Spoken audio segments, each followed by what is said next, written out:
It's now 6:06 p.m., and I would like to reconvene the public session of our meeting. It's now 6:06 p.m., and I would like to reconvene the public session. We will start the public meeting with item 5A. Roll call, please. We will start the public meeting with item 5A. Roll call, Trustee please. Fox. Present. Trustee Hodges. Present. Trustee Fox. Young. Present. Trustee Hodges. Present.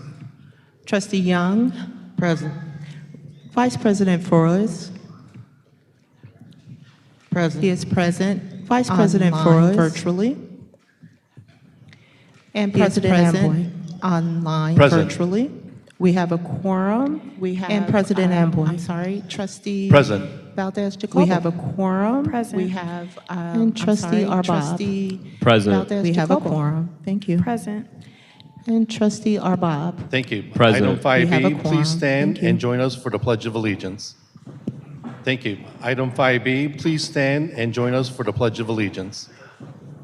I pledge allegiance to the flag of the United States of America and to the republic for which it stands of the United States of America under God and to the republic for which it stands and justice one nation under God, indivisible, with liberty and justice for all.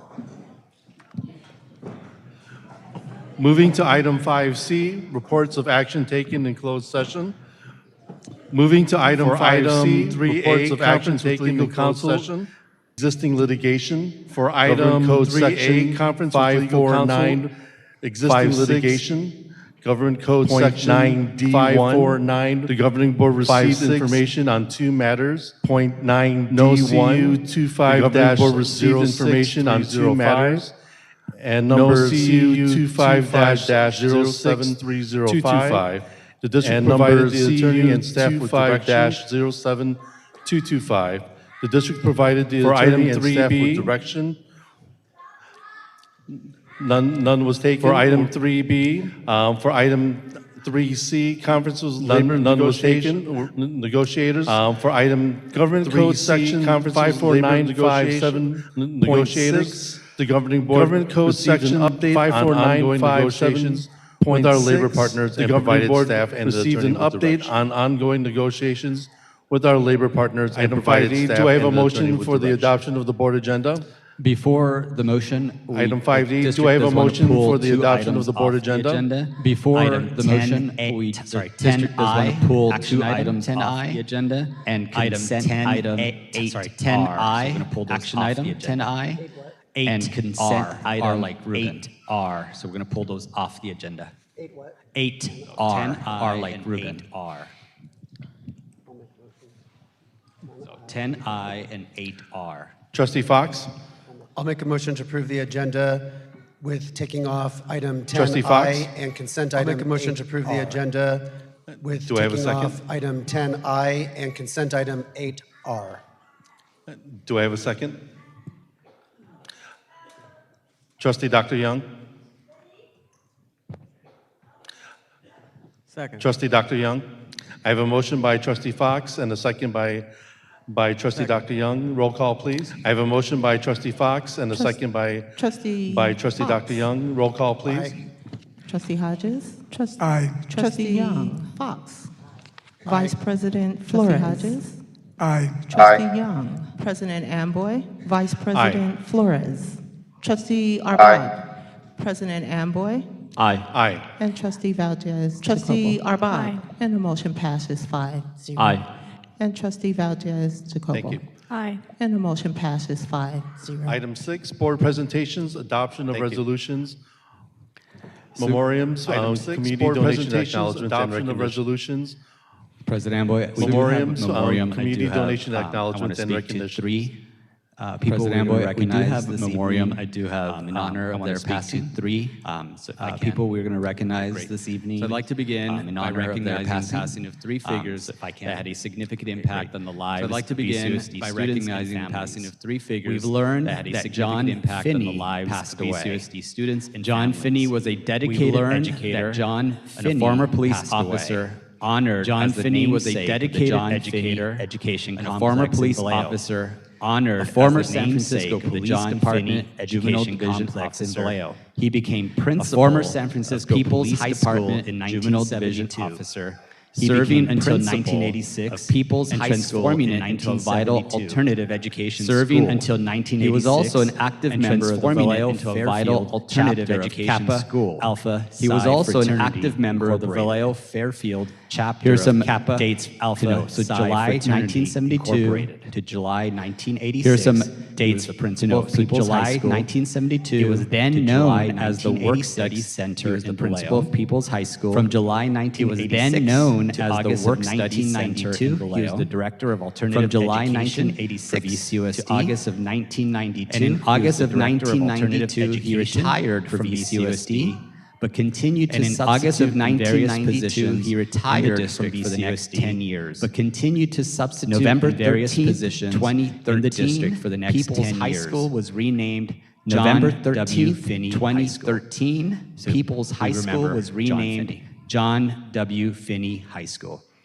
So we remember The next person John Finney. we'd like to recognize is William Patrick Bill the next person Tashita. we'd like to recognize. Bill Tashita, a native is of William Patrick It's hard to say Bill Beloit. Tashita, passed away peacefully Bill at home Tashita, after a a short native illness. Beloan. Bill attended St. Passed away Basil's Elementary peacefully School at as a home member after of a the short first illness. kindergarten class. Bill At attended St. Vincent Ferrer Basil's Elementary School, Bill graduated graduated in in the first 1962. kindergarten class. Having served At as St. student Vincent body Ferrer High president, School, Bill played graduated varsity in baseball 1962, and basketball, having and served fully as participated student body in life president, and activities played of the varsity school. baseball and Bill basketball, went on to graduate and from fully St. Mary's participated College in in life life and activities and of was the a school. devoted Gale. Bill for the went rest on of to his life. graduate from St. Mary's He attended College Humboldt in State Moraga College in and San was a Francisco devoted State Gale to obtain for the his rest of his teaching life. credentials in He both attended elementary Humboldt State and College secondary in San education. Francisco State to Bill obtain later his earned teaching his master's credentials degree in in both education elementary from and the University of secondary San education. Francisco.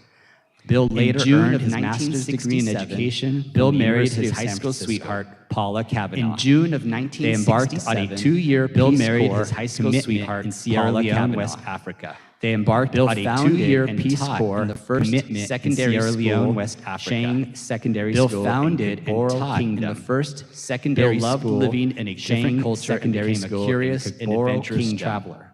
Bill Upon his loved return living to the in a United different States, culture and Bill became began a a career curious of and adventurous 27 traveler. years With the Upon Vallejo his City return to Unified the School United District. States, Bill began a He career taught of at 27 Lincoln years and Stephen Manor with the Vallejo Elementary City Schools, Unified School District. was principal He taught at Cooper at Lincoln and Highland and Schools, Stephen Manor Elementary Schools, and served as was assistant principal at superintendent Cooper and Highland prior to his Schools, retirement from the public and schools. served as He was also assistant principal superintendent at Northwood Elementary prior School to his in Napa. retirement from the public In schools. Bill's He later was also part-time principal at careers, Northwood he worked for the Elementary School in Association of Napa. California School Administrators In Bill's as a later professional standards advocate, assisting school administrators across California. He taught in the Educational Leadership Program at St. Mary's College, where his students frequently commented on how much they learned from his anecdotes, examples, and wise advice based on his extensive experience as an educator. Bill will be remembered for his devotion to his wife Paula and their family, for his deep commitment to his faith, and for his integrity in all matters, personal and professional, and for his quick wit, Irish humor that brought laughter and perspective no matter the circumstances. So we remember Bill Tashita. Next, I want to recognize Miss Concordia Passion. I would like to take a moment just to honor, on March 12th, we lost Miss Concordia Passion, a retired elementary school teacher who dedicated 26 years of her life to the students of Vallejo. Concordia moved to Vallejo in 1974 with her husband, Bayani, and their children. For over a quarter of a century, she was a fixture in our classrooms, a beloved and passionate educator who understood the heart of teaching long before we had modern acronyms for it. Those who knew her often said that while she may have been small in stature, she was a giant in the lives of the people she touched and mentored.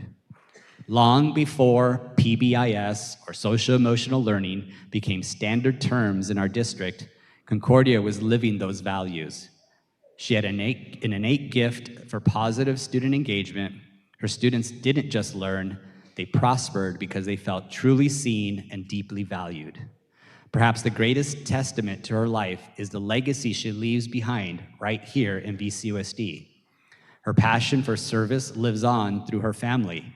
Her daughters, Amy and Annabella, her grandchildren, Savannah and Frankie, all four are currently following in her footsteps, serving our community through their own work within the district. Our hearts go to the Pasion family. We're a better district because Concordia Pasion chose to call Vallejo home and choose our children as her life's work. Please join me in a brief moment of silence as we honor her memory.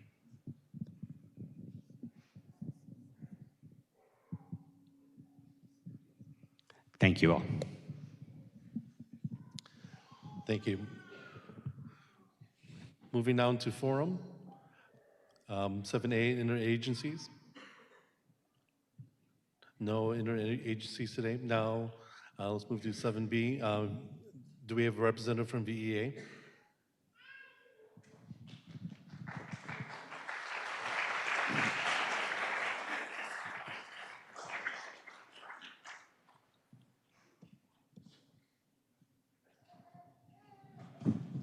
Thank you. Good evening, school board, trustees, superintendent.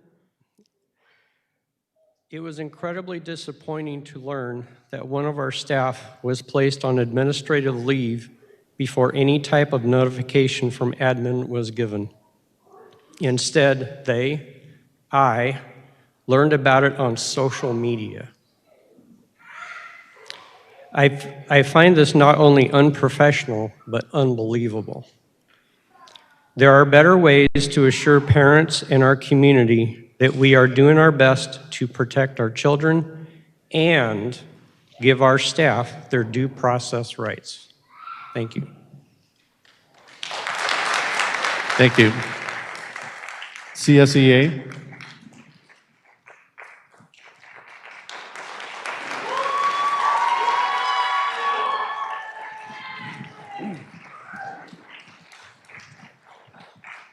Good evening. Tonight I want to talk about trust, accountability, and what happens when people who know this district are at best being pushed aside. Because what we are dealing with right now is not just about layoffs.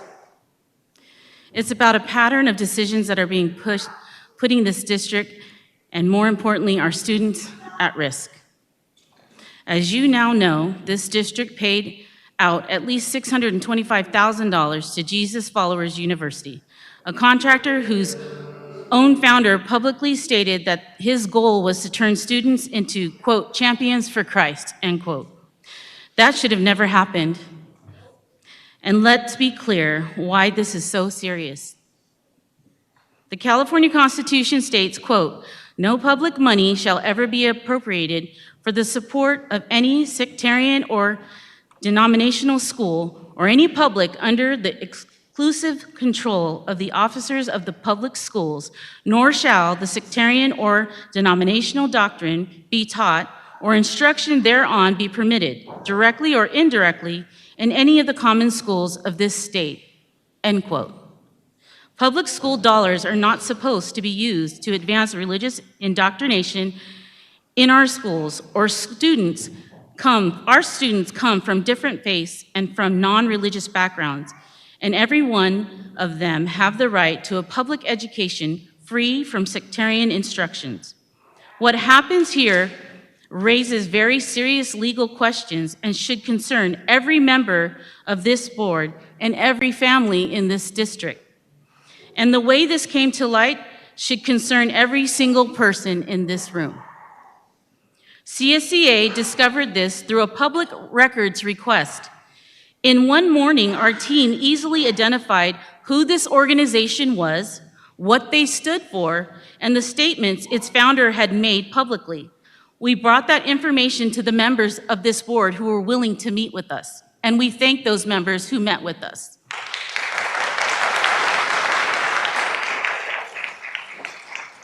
And to your credit, the district acted quickly and it terminated those contracts, and we thank you for that. But that is only the first step, because the real question is, how did this happen in the first place? And the answer And the answer is directly connected to the decisions that are being made here right now. This situation began when the district laid off parent-partner liaisons in June last year. They were experienced, dedicated, classified employees who already knew our students, family, and this community. Then, when new funding became available, instead of bringing those workers back to the district, chose to contract out that same work. CSEA rose those concerns immediately. We filed a grievance because that work belonged to our classified staff. We proposed a simple solution: merge the classifications and bring those employees back in order of seniority. That would have been faster, more efficient, and safer for our students. But the district refused. Instead, our members were told to reapply for the jobs that they had already been doing while the contractor stepped in to perform that work. Look where that got us. A public scandal, hundreds of thousands of dollars spent, and a serious breach of trust with this community. This is what happens when you take work away from the people who know this district and hand it over to outside contractors. You lose accountability, you lose oversight, and the students are the ones who pay the price. Now, at the same time this is happening, the district is telling this community that there is no money, that layoffs are necessary, and that schools must be closed. But based on our own financial documents, the district expects to spend $12.8 million on communications this year, but has only spent a couple $100,000 of this with just a few months left in the fiscal year. We're still trying to figure that out. That raises a very real question. If there are millions of dollars in consultant fees and communications that is not even being spent, why is there not money to keep the people who work directly with our students in their jobs? Can somebody answer that?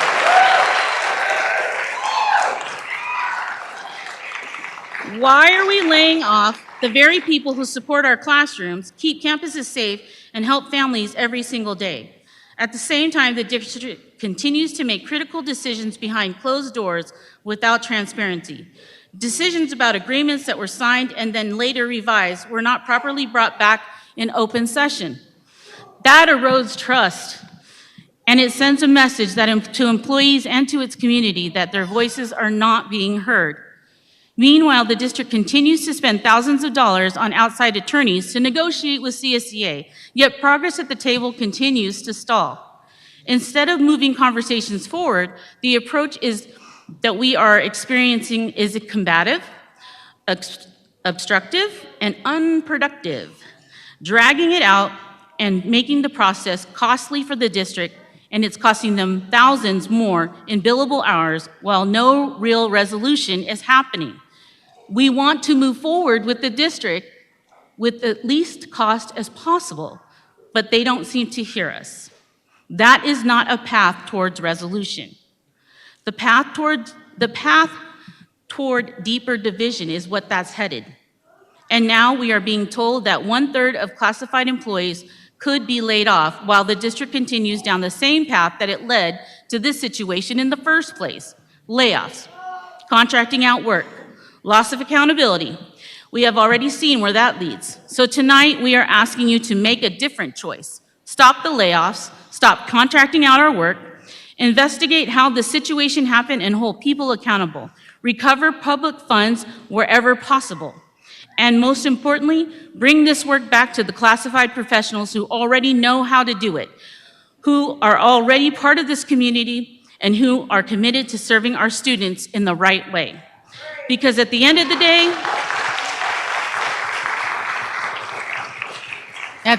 day, this is more about our students than budgets. It's about whether this district is going to learn from what has just happened or repeat the same mistakes.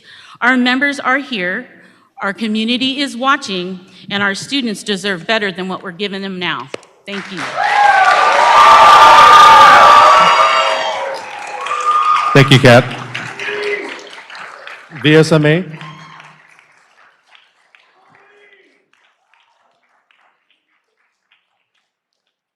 Do we have a representative from VSMA?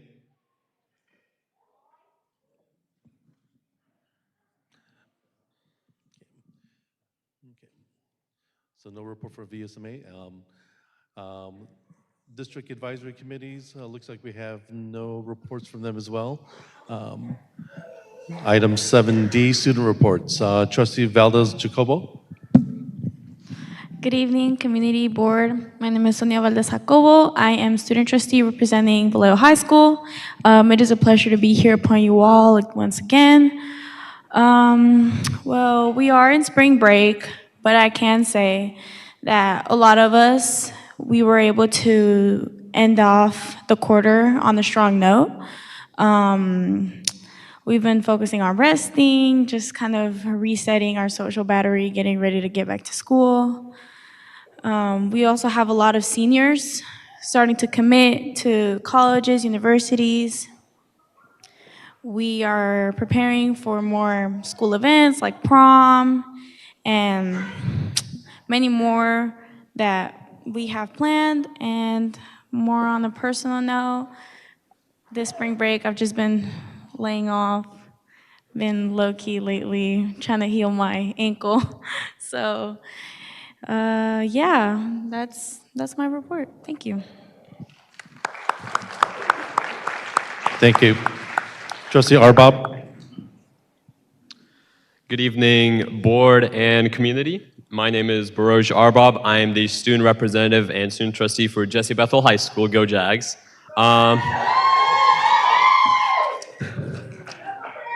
Bethel pride always. There's a lot to go over. So I'll start off with a highlight of mine of this past month of March, which was the youth delegation trip to Washington, D.C. So from March 13th through 17th, thanks to funding from the VCUSD and the city of Vallejo, a group of 6 students and 2 chaperones were able to go to Washington, D.C., which is the capital of our country, and it was a beautiful experience that I got to go on. We had the opportunity to learn from so many different leaders. We met with the mayor of Washington, D.C., and we learned from her and panels of people like mayors of the city of Harrisburg.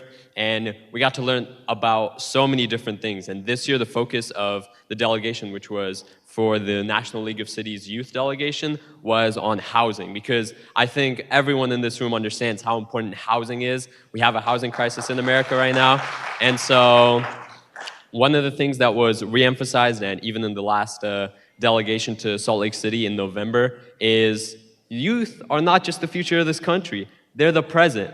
They have a role today, tomorrow, and for many years after. And so for us to learn about how we can tackle housing issues by doing many workshops on housing, how funding works, how zoning areas work, it was really insightful, and I have a much better and more holistic understanding of how housing works, and so that was one of the things. So a lot of sessions on housing, and we learned a lot about that, which was great to do. We also got to visit the Capitol building. We got to meet our Congressman Garamendi. We got to have a one-on-one session with him, learn about his role representing cities like Vallejo at the capital of our country. It was great to hear from him and realize that these leaders in positions such as those in Congress, they really do care about us, because he took time out of his day to come talk with us, because youth matter for all of us.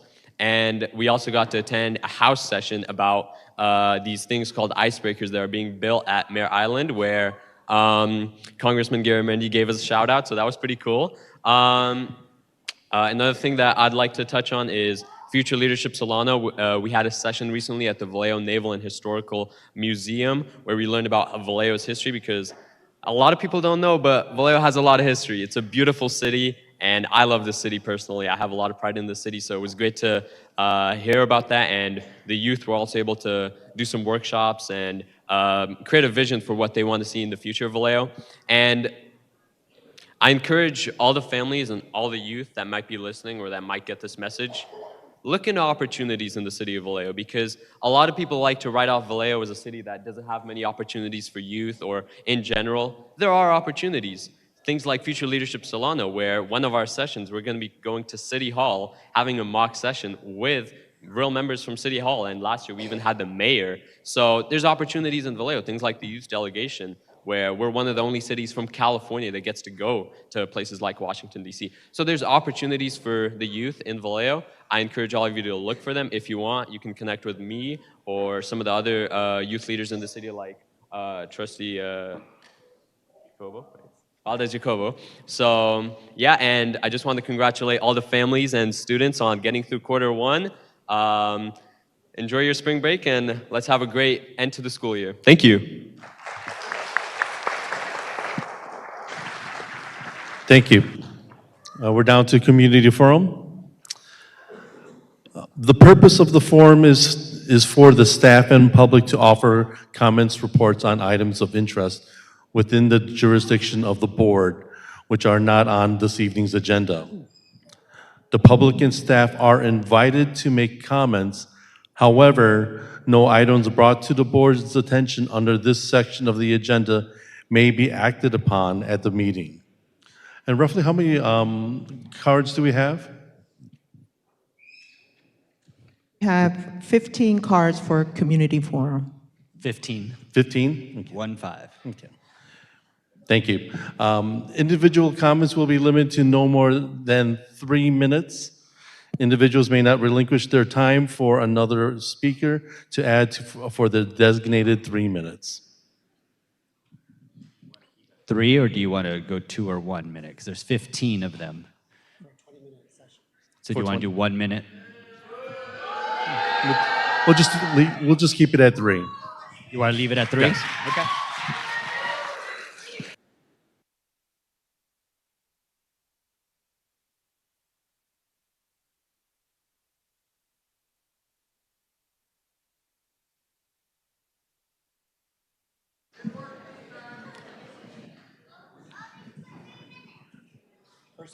First speaker, please.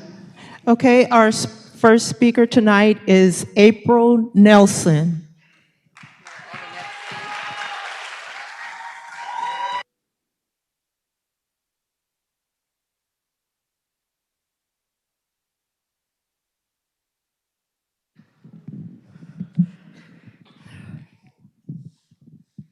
Good evening, governing board and attendees. I am a special ed paraeducator. Unfortunately, the governing board did not in good faith bargain to keep classified and certified employees above contracted employees. District employees should have jobs before contracted employees. My tax dollars pay for our students to be in Vallejo, not surrounding areas such as Benicia, Vacaville, and Fairfield. We need to keep transportation and special ed students in our neighborhood and in the community where they live and belong. Our students deserve qualified people that will meet their needs where they are at. Federal government money is allotted to special ed students to meet their needs, such as emotional, social skills, trauma, regulating their minds and bodies to learn, as well as toileting and feeding. Are you going to deny our children the right to learn and be successful in the community we serve?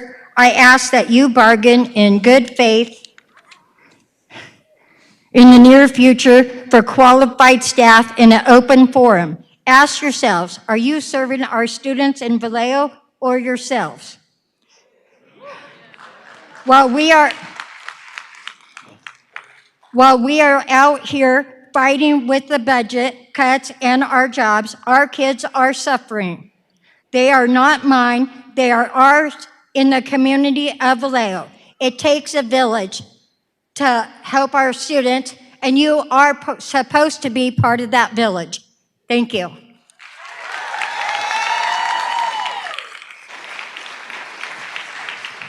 Okay, I'm going to call on the next 3 speakers. If you could line up, Jeremy Arnold, Mary Crane Murrow, and Aubrey Constantino.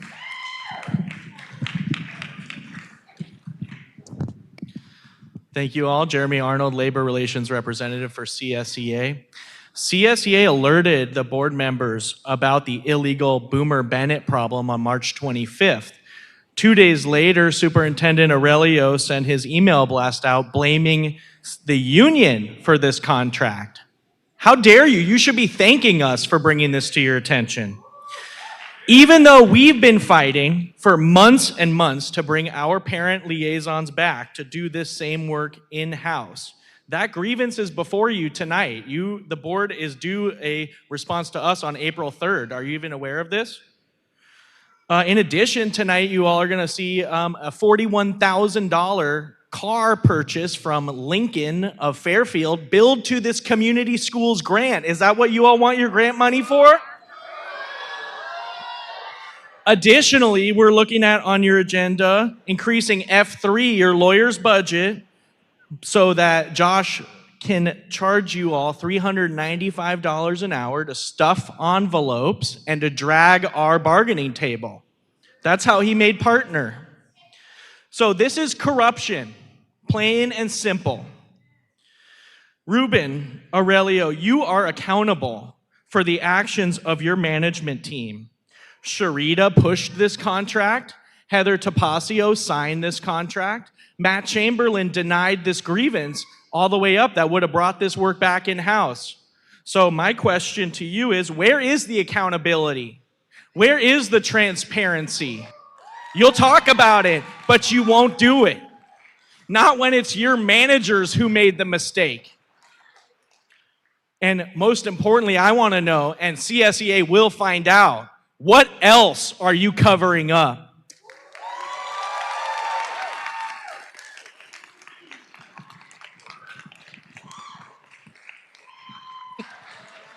Mary Crane Murrow. Good evening, board. During last month's presentation on the second interim, the following statements were made. Over the past 10-ish years, VEA salaries went up 16.24%. CSEA salaries went up 4%. Enrollment went down 21.77%. Certificated salary is 35% of the budget. Classified salary is 20% of the budget. And based on the statement in that same meeting, approximately 80% of the budget goes to salary. That means management salary is 25%. Classified is the lowest percent group with the lowest percent increase over the 10 years, but they are taking almost double the FTE reductions. Matt says we can't bring back positions that are eliminated per SCOE, but we move forward on new job descriptions that we are paying an outside company to write. VCUSD has always written and rewritten them within. Why are we going outside and paying money we don't have? The same reason that we are spending $50,000 to research if the community will support the bond extension. Remember, we, the employees that are being laid off, live in this community. Now we are paying to do a certificated compensation study at $32,000 to $35,000 and $275,000 to update our facilities master plan. Don't we have well-paid managers that can revise what already exists? And last, on February 11th, Matt said the final list of eliminations would come to the board for a vote in April. I don't see it on the agenda. It's April. Where's the list? What is the plan? Thank you.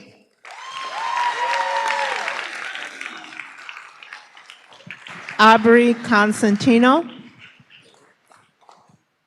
I get 3 minutes, y'all. Good evening, board members. As you all may know, my name is Aubrey Cosentino, and I'm a product of Vallejo schools. I went to Patterson, Franklin, Hogan, and ended up graduating from Peoples, now Finney, with Dr. Young as my principal. I went to Peoples not because I was a bad student, but because it was the only school and staff that made us feel like we mattered and that we weren't just pawns for money. I am the only site safety at Patterson Elementary in South Vallejo. I am responsible for keeping the kids safe at my site while our campus is not the most secure. For those who have visited and those who I have never seen on my campus, you know we are needing a fence around the front of our campus. We have many runners at our school, and they are fast, and they like to try to run and off campus. But it's a good thing I am there to keep an eye on things and to run after the kids should the need arise. And let me tell you, it has happened numerous times. Your termination letter has now put my students at Patterson in jeopardy for next school year because you're saying you're terminating me, but yet I have options to either take a voluntary layoff or move sites. Please tell me how that is putting the students first. How is that putting the parents at ease? Are any of you going to show up when a student runs off campus? Or when a student is trashing the office and attacking staff? Because it happens. Who is going to come help? Who does the office need to call to come help when I'm gone? These cuts are going to hurt the ones we are there to protect. The kids count on us to be there day in and day out. The parents who trust us with their kids trust us to be there day in and day out. The parents at my school know that when they drop their kids off and they see me, they know their kids are safe. Does this not concern you at all? Because as a mother, it concerns me. Site safeties are extremely important to our schools and to our children. Do the right thing and stop the cuts. You guys need to find the money to keep us.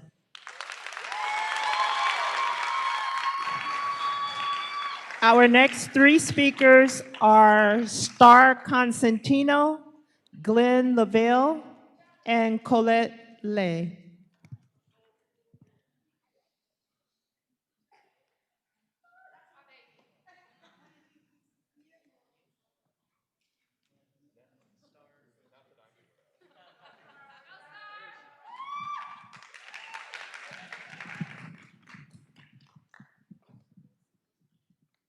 Hello, everyone, board members, community, fellow JAG, and Red Hawk.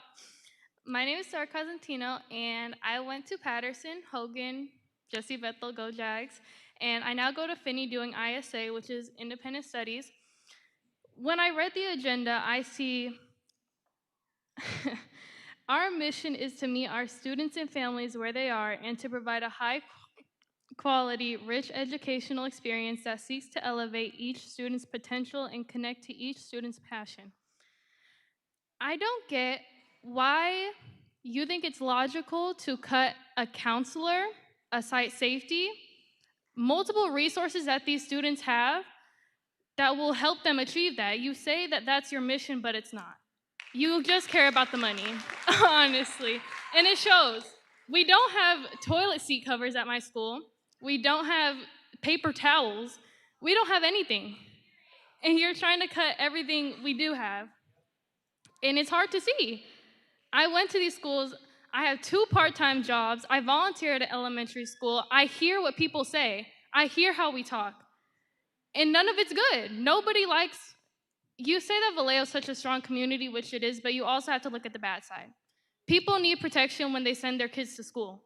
Nobody's wanting to send their kids to this school because they're not protected. Vallejo is not safe.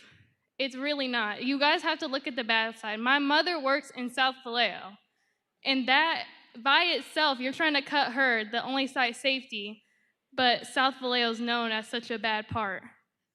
I can't see the logic behind this. I only see that you guys care about the money, and it's really embarrassing, honestly. So, thank you.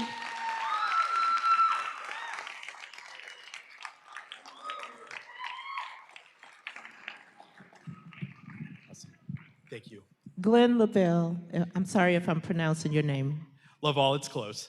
Laval, thank you. Yeah. Good evening, everyone. Glenn Laval, Executive Director of the Napa Solano Central Labor Council, AFL-CIO, proudly representing 45 local unions across Solano and Napa counties, of which CSEA and VEA are proudly affiliates of our local labor movement. Standing here in complete solidarity with our fellow workers to fight to rescind the layoffs and keep the workers and this district whole. We know, yes. We know that there is a lot to navigate over the coming years with a hostile and uncertain national and global scene. This is where turning to community will really matter. This is our time to all come together and find a way to navigate forward, because the absolute worst thing you can do for the quality, for the reputation of public education in this city is to decimate the staff that keep it going every day. And if I may just take a moment of privilege, if all union members can please rise as you're able, or for union households. You say that we need to navigate our way forward. The support is all here. The community is here. You have the promise of the Labor Council and the local labor movement. We will advocate and fight for keeping this district and public education and the students and workers alike completely whole. Please rescind those layoffs. Let's all work together over the next few years. Thank you. Colette Leahy. Good evening, community members, school board. My name is Colette Lai. I'm a library media tech at Federal Terrace. Do you guys know what this is? This stack of papers? This is tonight's board agenda. Do you guys really read it? I went through everything. I came across the PO for $41,000 for Ford Lincoln. Numerous consulting companies, $43,000, $93,000. Unnecessary. This is when you guys really need to dig deep. Look at everything like I did. Like I said, research, dig in. Laying off classified employees is ridiculous when you guys are spending hundreds and millions of dollars on consulting companies. Thank you.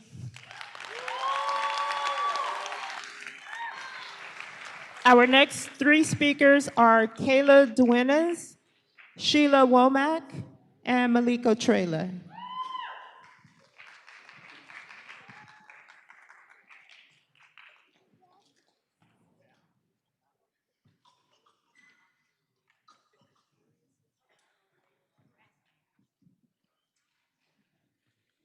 Good evening, board members. My name is Kayla Duenas. This past week, I was deeply disturbed to learn that this board approved multiple consent items that raised serious concerns regarding compliance with Ed Code and more importantly, student safety. So I have to ask, is it standard practice for this governing board to approve consent items without full review or discussion, especially when they involve outside organizations working directly with our students? The items in question are contracts between VCUSD and Jesus Followers University and Love Our Youth. Based on publicly available information, there are significant concerns regarding the promotion of religious beliefs connected to student programming, off-campus activities involving students, and the level of vetting and oversight for individuals given access to our youth. It has already been publicly acknowledged that an individual associated with these organizations has a prior felony conviction. On YouTube, he openly admits that he builds clubs on our campuses to lead students into off-campus activities centered on religious messaging and getting them, I quote, getting them saved. Let me be clear. I believe people can grow and change for the better, but in our schools, student safety, legal compliance, and appropriate boundaries must come first, always. What is especially concerning is this. This information was not uncovered by the district. It was brought forward by CSCA. And instead of acknowledging that, we are now seeing attempts to shift the blame onto CSCA and our negotiations team. The reality is this: raising concerns about student safety and legal compliance is not the problem. The problem is that these concerns were not identified before these contracts were approved. So I'm asking this directly. What due diligence was conducted before approving these contracts? Were board members fully informed of the scope of these programs? And what safeguards are currently in place to protect our students? And at a time when this district is laying off hundreds of employees, it is deeply troubling to see significant funds allocated to outside contracts without clear transparency or accountability. If the people fighting to protect students are the ones uncovering the risk, while the system responsible for safeguarding them is missing it, then something is fundamentally broken, and that demands accountability.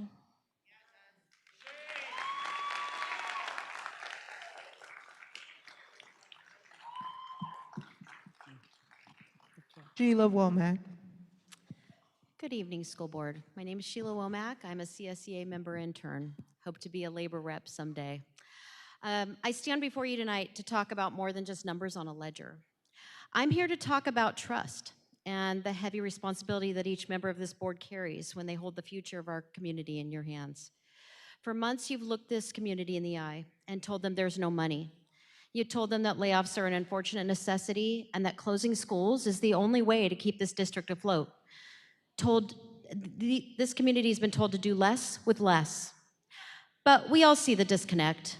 At the same time you claim poverty, we are seeing decisions that raise serious and comfortable questions. We see a contract that actively took work away from our dedicated classified employees, the very people who keep our schools running, while raising significant constitutional concerns. Most baffling of all, while you claim the coffers are empty, millions of dollars earmarked for communications sit unspent and stagnant. That disconnect doesn't just confuse the public, it breaks trust. How can you justify cutting a custodian or an ASP when millions are being hoarded for communication? Is the image of the district more important than the people who make the district function? It is the board's fundamental job to ensure this district is run appropriately, effectively, and transparently. So the question we must ask is simple. Were these decisions made with full knowledge of these contradictions, or were they made without asking the tough questions that this community expects you to ask? Either way, the result is the same. The students and the classified employees are being forced to pay the price for administrative mismanagement. Our schools are not just buildings, they are the heart of our neighborhoods. When you talk about closing Highland, Lincoln, and Pennycook, you aren't just consolidating assets. You are tearing a hole in the fabric of this community. You are forcing students into overcrowded classrooms and longer commutes, and you are telling these families that their history and their stability don't matter. I am here to say, enough. Stop balancing this budget on the backs of our classified employees. Stop treating our schools like disposable line items. I urge this board to reevaluate your priorities. Look at the funds that you already have. Really, look at it. Our students deserve better, our workers deserve better, and this community deserves a board it can actually trust. Thank you. Malika Trailer.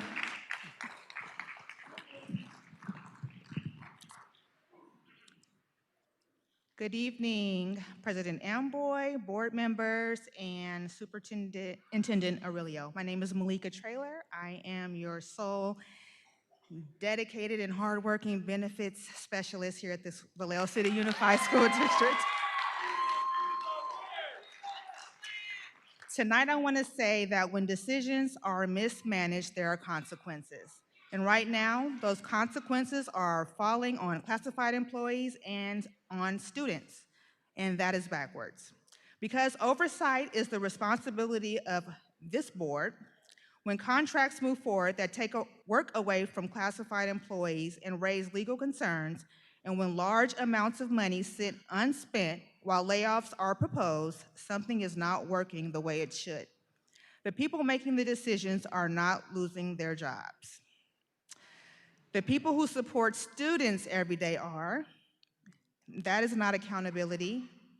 That is shifting the cost of mismanagement onto the wrong people.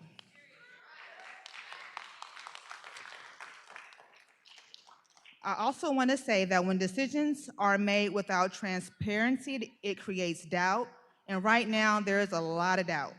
Because we are being asked to accept layoffs and school closures without a clear understanding of how we got here, it is the board's responsibility to ensure transparency and accountability, that responsible decision-making is taking place. Without that, trust is lost, but it is not too late to course correct, do what's right for our students, and restore that trust. Thank you. Our next three speakers, I have Alejandro. I can't make out the last name, but it starts with, I believe, N-E-G. And I also have Nina Martinez and Clarence Martin. And the last speaker is Jen, if you could all line up.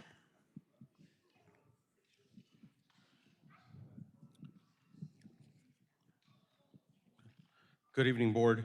My name is Alejandro Negrete. I am a resident of American Canyon, but also here part of the larger American Canyon Vallejo community. I am a Teamster and member of Local 856, but I'm here in support of the community of Vallejo and the classified workers and members of CSEA. As a former labor rep representing classified staff, I had a front row seat to what I believed was the mismanagement of funds of the district. And I'm here to say that I'm here because clearly nothing has changed. I was outraged to know that the district is willing to spend school funds on organizations like Jesus Followers and thousands in legal representations at the negotiations tables on outside counsel, instead of prioritizing the individuals that have served students in the community of Vallejo for many, many years. Why is it that when there are, quote, financial struggles, classified staff are the first to get hit hardest? Classified staff are educators. They feed students. They drive the buses that take students to school, right? They maintain the buildings. They are there to support the students that have special needs. I'm here to say, rescind the layoffs, stop the closures, do right by your community, do right by your staff, and do right by your students. Thank you. Nina Martinez. Yeah. Okay. I just want to say thank you, President Amboy, for giving us the 3 minutes. Some of us haven't used the full thing, so we're still moving along. Okay, good evening to everyone.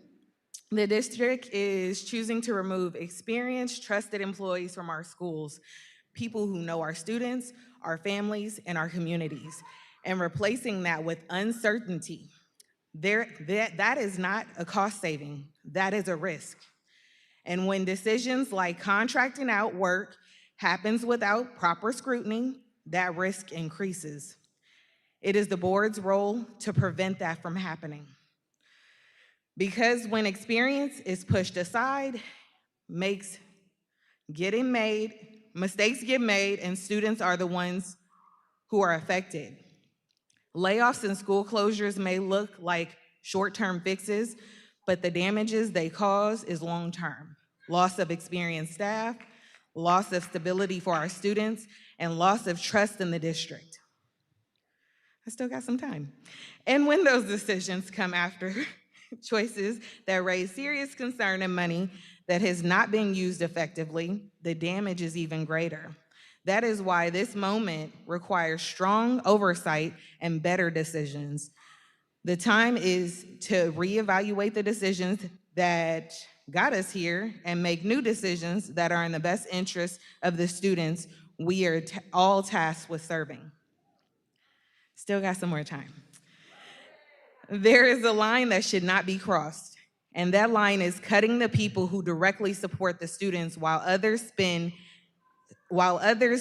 continue and key decisions raising, I said that wrong. Support students while others spending continues and key decisions raise serious concerns. It is the responsibility of this board to make sure that that line is not crossed again. Because once it is, students are the one who absorb the consequences. That is what is happening right now, and that is why these layoffs and school closures must be stopped or corrected. Thank you. Clarence Martin.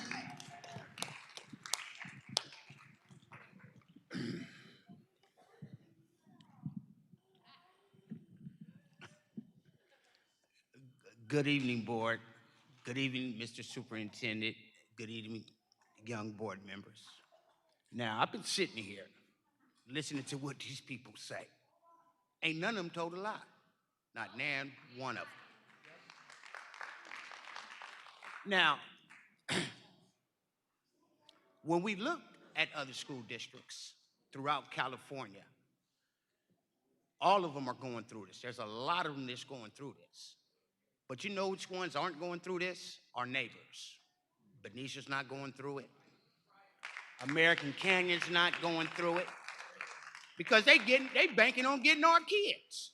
That's why they're not going through that. Now, one of the things that I've noticed in my 10 years of having my boots on the ground inside of these school systems, let me turn around and look and make sure I'm talking about the right people first. Let me look around. Yep, these are people I stood by right here. This group of people are some of the most caring group of people that are on those school campuses. When a kid comes to school hungry, I'm pretty sure these people here slide them that snack.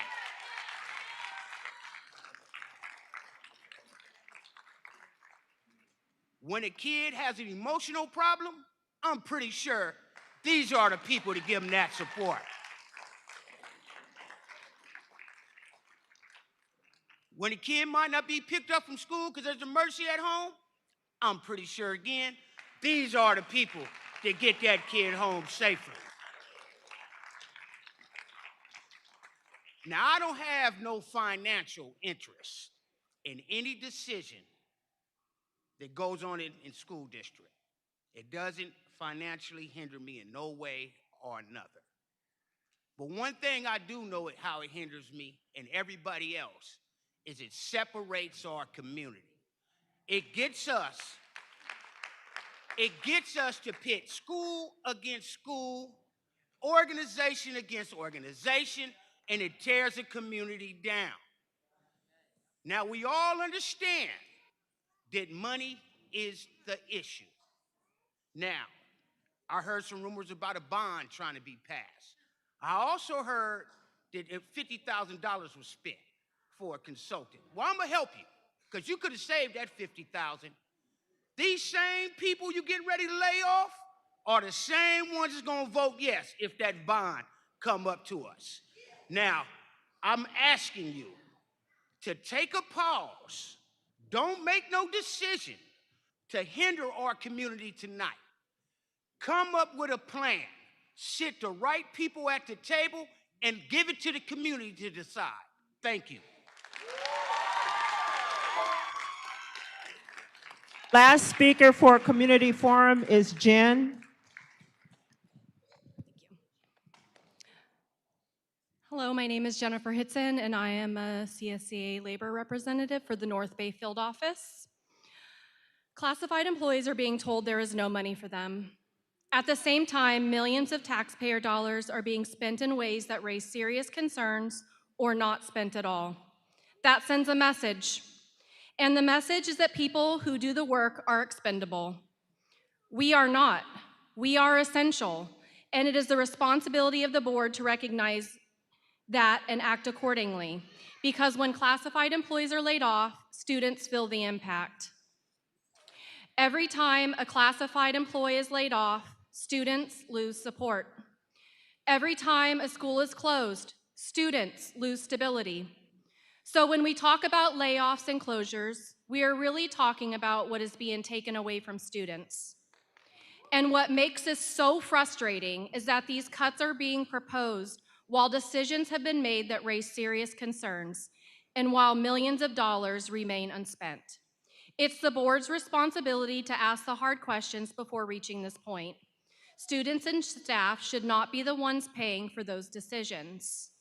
Closing Highland, Lincoln, and Pennycook is not just a logistical decision. It is a disruption to entire communities. Families will be uprooted. Students will be moved. Support systems will be broken. And all of that is being proposed while major financial decisions have not been fully accounted for. It's the board's responsibility to weigh these impacts carefully, because the path we are currently on does not put students first. Thank you.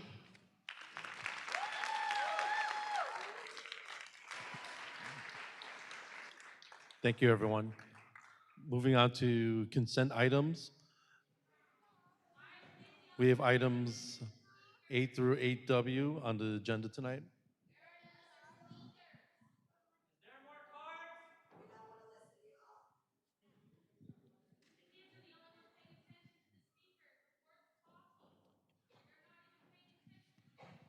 The cards that we received for the community forum, there was only 15 cards.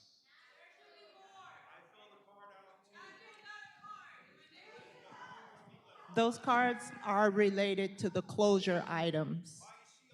They're not community forum. They were added to the closure items because they're related to the school closures. You'll be able to speak when the item does And come up.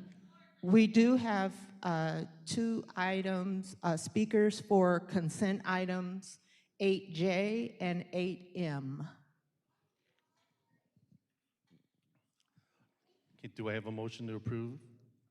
We have speakers for You want to do the consent. speakers for consent Yes. first, and then So I would like to call up Mary Crane and Butch Crane for item 8J, and also Butch Crane for item 8M.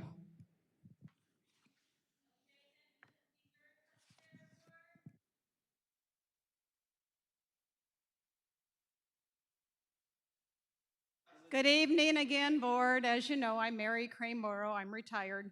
This is short and sweet. This is regarding the furniture. On February 11th of this year, Valeska said we are ordering furniture for elementary sites that will be in use next year. Why are we spending $408,293.61 to put stock furniture in the Franklin warehouse as part of phase 1? That means there's another phase. So if it's about getting it at a certain price, we know there's more coming. Why do we need extra anything when everything will be brand new that we're buying right now? It doesn't matter where the pot of money is coming from. I know there's different pots meant for different things, but we need to treat every one of these pots of money as if they are the last pot of money we will get and spend wisely. We don't need excess furniture right now. Thank you.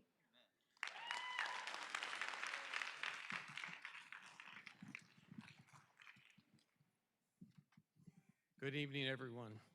I too want to talk about this furniture. If we're going to close 3 sites, why don't we move the old furniture from those sites into these classrooms if they're needing furniture?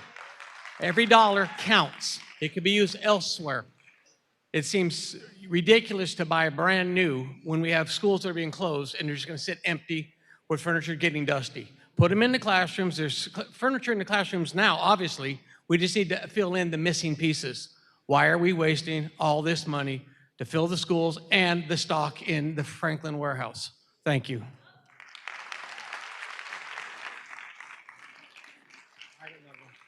Thank you. Thank you for your comments.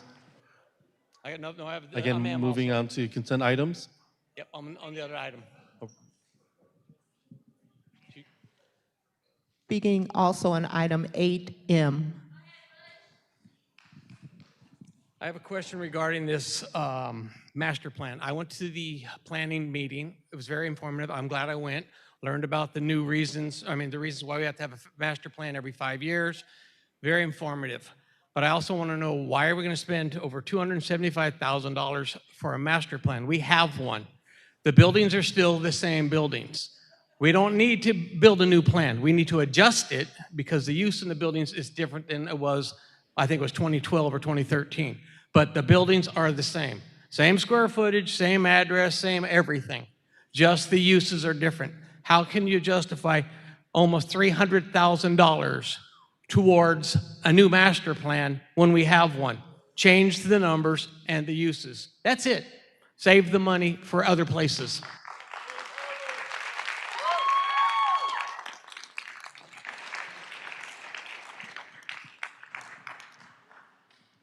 Thank you. Okay. In regards to the consent items, do we have an approval? Do we have a motion?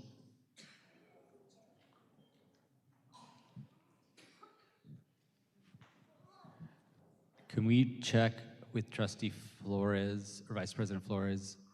I know he sent me a message specifically about 2 of these. I don't know if he wanted to pull them off for discussion. And I know Vice President Flores is online, so. He's online. He's in a meeting right now. There's a slight delay. There's a delay, okay.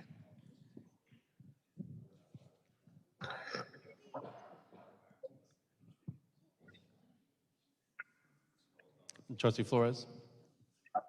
I wanted to see about pulling consent items 8F as in Frank and H as in Harry for discussion.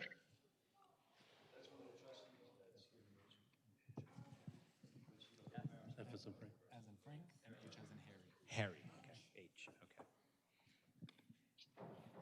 Do we have a motion for the consent, pulling items FH and items 8F and 8H?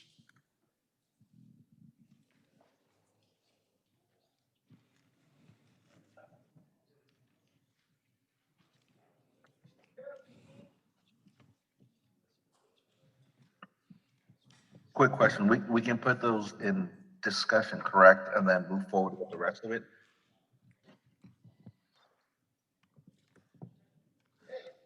Trustee Flores, can you repeat that? Have we had a motion for approval of consent item with the pulling of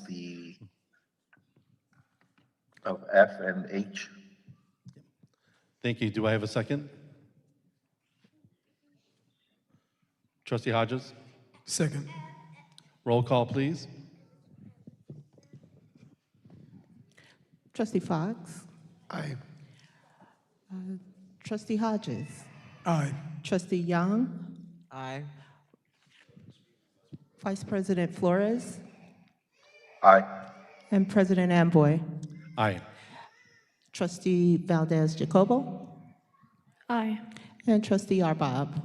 Aye. And the motion passes 5-0. Thank you. Item 9 is information. Tonight we have an update regarding the President Amboy, we need to discuss items 8F and 8H before we move forward. So I'm going to ask Assistant Superintendent Fernandez those are two of his items, if he can answer any questions or speak to those items. Thank you. Great. Good evening, Board. Item 8F is a contract amendment continued service with Ryland Business Consulting. This contract supports fiscal consulting for services focused on budget stabilization and building capacity within our business services team, specifically coaching and support for new developing business managers. I also want to include and highlight that we've been very intentional about reducing our reliance on these outside consultants. From last year to this year, we've reduced this contract by more than half. And overall, our use of these services, again, as I said, is about half as it was last year. This reflects our continued effort to build in-house capacity and build internal professional development.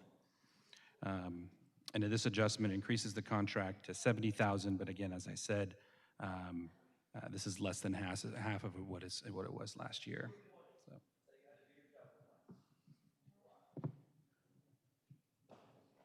Happy to answer any questions.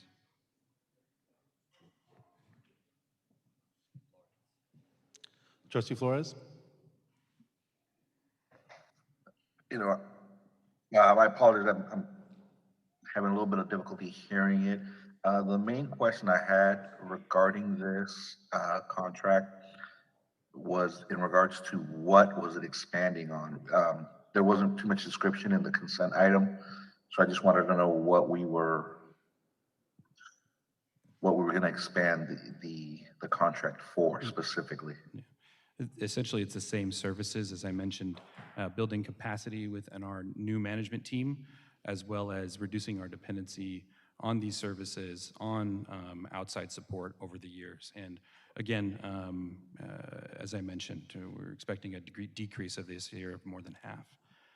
But it continues to be supporting within fiscal stabilization plan, developing analyses around our budgets, and building capacity among our staff members.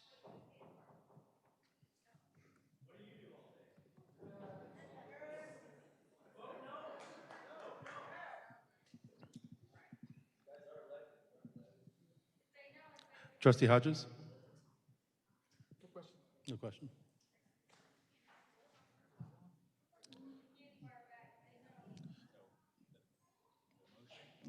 Yeah, do we have a motion? for the consent items? No. Or 8F, or we need a second, right? Yeah, we need a second for the consent items.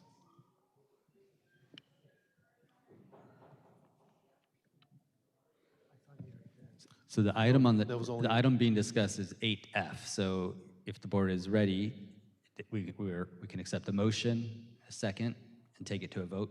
But it's up to the board. Do we have a motion for 8F? Got a question. Yes. I thought this was the consent item we were setting aside. When you F and when you H. pull it, you discuss, these are and the then ones it's before. voted separately.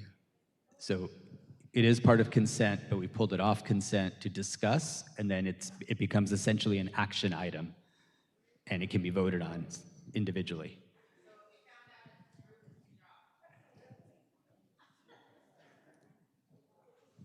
Okay, I'd like to make a motion to take care of that item.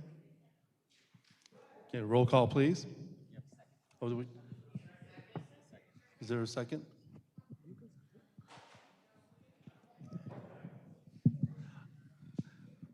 I'll make the second.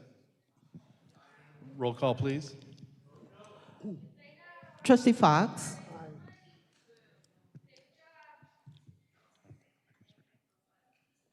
Trustee Fox? Oh, I'm sorry, I didn't hear. Trustee Hodges? Aye. Trustee Young? Aye. Vice President Flores? Aye. President Amboy? Aye. Trustee Valdez Jacobo? Trustee Valdez Jacobo? Trustee Arbab?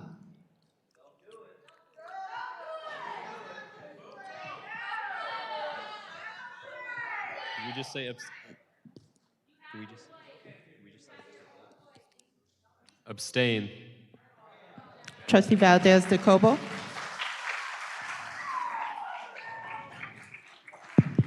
Abstain. Thank you. The motion passes 5-0.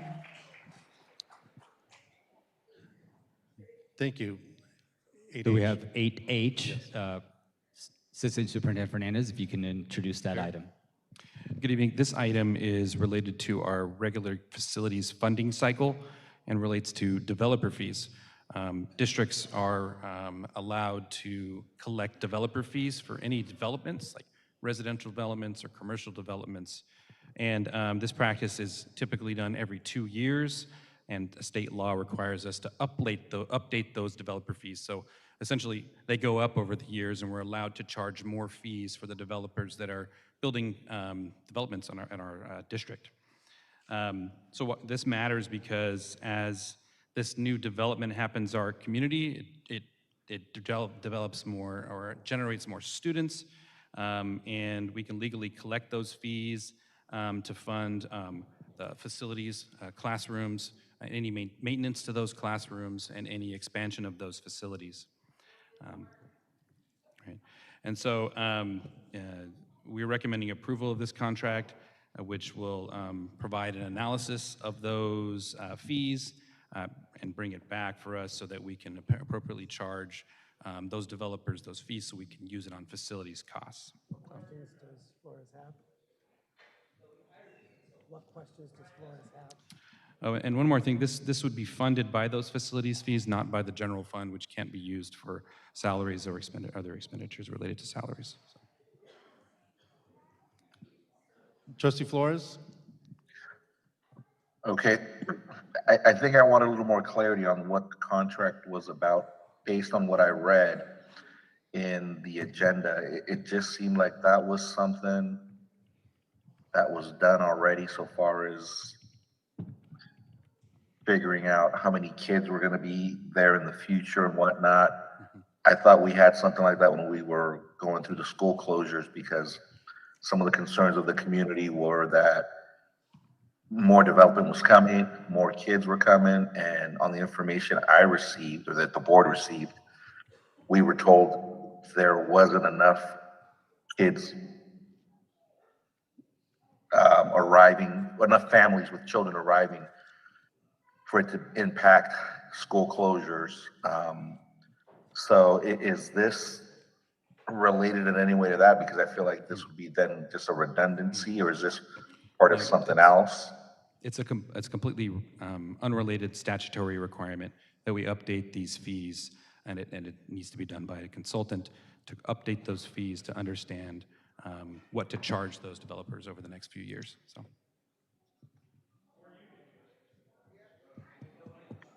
Is that done with his questions?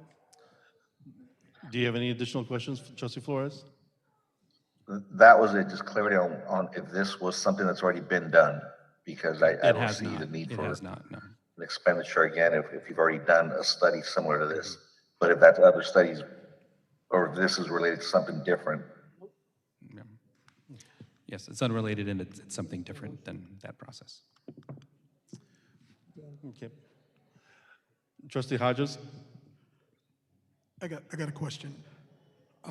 Did I hear you say these funds are restricted funds? Yeah, they're restricted funds. They're non-general fund. In fact, it's Fund 25. Again, can be used for construction or modernization of school facilities. So is it one-time funds or is it ongoing? Yeah, they're one-time funds One-time. that are assessed every year. So, Okay. Yeah. All right. I'd like to make a motion. Second. Okay, roll call, please. Trustee Fox? Aye. Trustee Hodges? Aye. Trustee Young?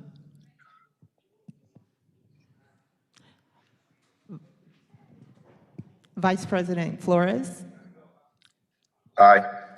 President Amboy? Aye. Trustee Valdez Jacobo? Aye. And Trustee Arbab? Aye. The motion passes 5-0. Thank you.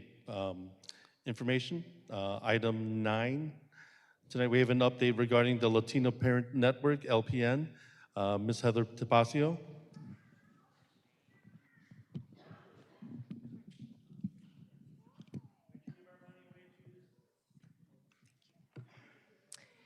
Good evening, President Amboy, trustees, Superintendent Aurelio. Heather Tapacio, Assistant Superintendent of Educational Services, joined by Cassie Gossett, Director of Categorical Programs, and Ms. Mina Diaz of the Latino Parent Network.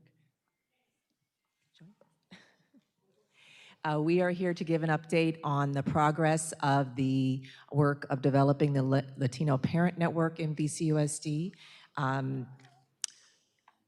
Next, thank you. The Latino Parent Network has a vision to empower Latino parents, students, and educational partners to actively participate in and support the educational process, fostering culturally inclusive school environments while strengthening the bond with the Vallejo City Unified School District. Next.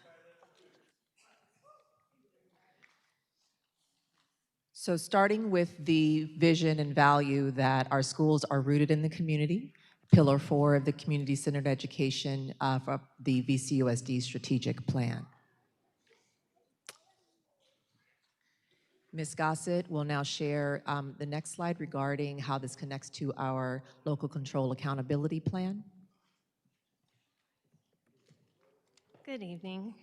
Aligned to Pillar 4, LCAP Action 4.5, VCUSD Parent Network states, the focus of our parent groups are to address disproportionate outcomes for African American and Latino students through mentoring, parent-led activities, as well as parent and community engagement, focused on showcasing and building awareness of African American and Latino culture and history.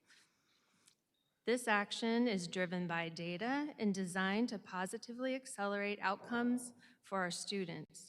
We recognize that involving our family's expertise and input will make this work more effective.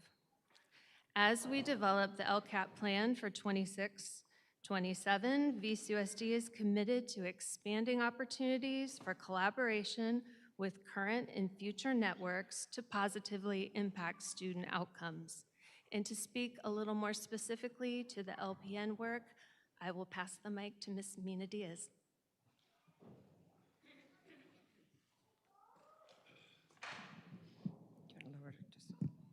Thank you. Good evening, board, everyone that's in the audience. Before I start, I want to make something very clear. We are a group of parents, grandparents, community activists that got together because we saw a need to assist the Latino community in being able to help their students. We are not paid, we are volunteers. We care about the community. My kids are 40, 38, and 35. All went to Vallejo Public Schools. And I have 2 grandkids that attend Vallejo Public Schools. Next slide, please. And with me, I have Maria Hernandez, who's also on the team of the Latino Parent Network, and Yuritsi Jacobo, who's also on the team. There are 12 of us that are working together. So in the spring of 2026, we are building awareness, presenting information to families at the district, schools, and community-sponsored events. Between the 12 of us, we have divided the schools in VCUSD so that one of us can be present at each ELAC meeting and DLAC meeting. This way, we are able to bring the information back to the parents. There's a low participation rate, and we want to make sure that that grows. Community schools events and sites. Anywhere that we are invited or we see the need to be present, we go. We have a way of finding out when things are happening. If it's not through the school district, it's through word of mouth. One example is on March 18th, we were invited to go to Federal Terrace game night, which I personally went, and Maria went with me, and we were able to have 9 parents that signed up to be in the Latino Parent Network. And one of them was African American. Her father was Mexican, and she wanted to be able to be part of this, to which I say, this is open to everybody. The need is there for the Latino community specifically because of the language barrier, but we recommend and ask that everybody participate because united we're stronger. We will speak Spanglish if we have to so that everybody can hear the same things. We will also be at El Día de los Niños. El Día de los Niños is an event that is celebrated in Mexico, Centro, and South America. I brought this event to Vallejo 12 years ago, along with Isabel Reyes with the Eric Reyes Foundation and Milton Gaines with the Gaines Solution. Every year at the end of April, we celebrate children because with so many things that are happening right now, such as what you're here for today, the closures of the schools, the war, the discrimination that's happening against, immigrants, there's so many things. We want a day where children could be children, where they could have fun and not have to worry about anything. Last year, we had over 300 kids. This year, it's on April 19th. There's a typo up there. April 19th at Children's Wonderland from 11 to 3 p.m. Please stop by. Everything is free. There is food, there's games, events, a lot of things. The LPN Cultural Community Fest, this is a community resource festival that we propose to have on May 8th, at Vallejo High School. The event is intended to serve as a community resource fair and family night that includes cultural presentations, student performances, opportunities for district schools to participate and be present so that the parents could know who the employees are. It will also serve as a membership drive to build stronger family engagement across the sites. Summer tutoring program that we're also looking at having. And then work with the district communications team. This is to support VCUSD with family engagement, specifically key transition points such as students moving from elementary school to middle school, from middle school to high school, and for all the students that are arriving from different countries that when they arrive, they do not speak English and can fall through the cracks unless we work with their parents and the students so that they can succeed. Can you change the slide, please? Fall 2026 and growing the programs. We need to ensure that the Latino Parent Network representation for family engagement is active and functioning.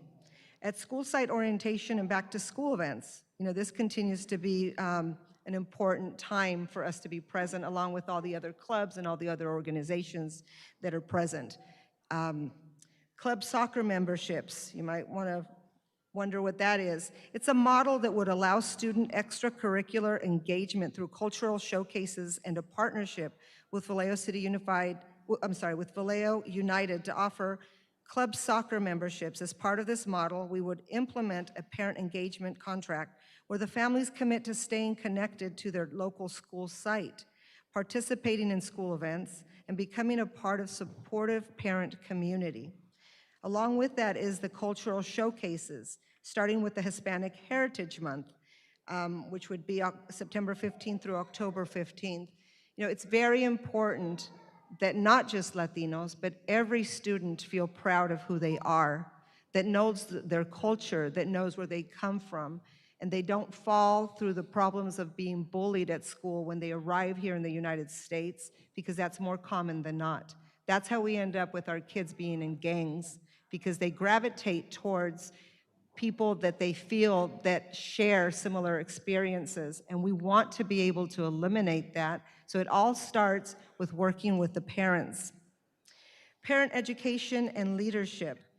These are classes that we want to give to the parents. Understanding the educational system. In Mexico, Central, and South America, the educational system is very different. And a lot of times when children arrive here, they get an IEP or they get put in classes that are behind because they don't know the language. And in reality, and I'll use my nephew as an example, who came to the United States when he was 12, but was doing mathematics that were advanced. They were high school grade mathematics, yet he didn't speak English. So he was looked at in a different way. Supporting learning at home, establishing a system that supports the students to learn while they're at home. I can't emphasize how important that is for all kids, because you guys have them for a couple of hours, but when they go home, then what happens? Do they have a safe place? Do they have an area where they can, sit down with siblings or others and be able to do their work? Do they have electricity? Are they fed? There's so many things that need to be looked at. My background is in social services, SEIU 1021 for 28 years. So I know the importance of working with people and helping them meet their needs. We have to meet people where they are at. English language support for parents. If some parents don't speak English, then we need to work with the adult school and bringing some of those classes to our different schools so that the parents have an opportunity to learn English so that they can help their children better. Cultural identity and family strength. Again, I said it earlier, it is important to feel proud of who you are. That shapes a lot of how we grow up being, and it's not just limited to your ethnicity. I'm saying this as, for kids that are LGBTQ, for kids that are, non-English speakers, for kids that are just low-income families. You've got to feel that pride because that molds how you react at school, how you're able to push back when you're bullied.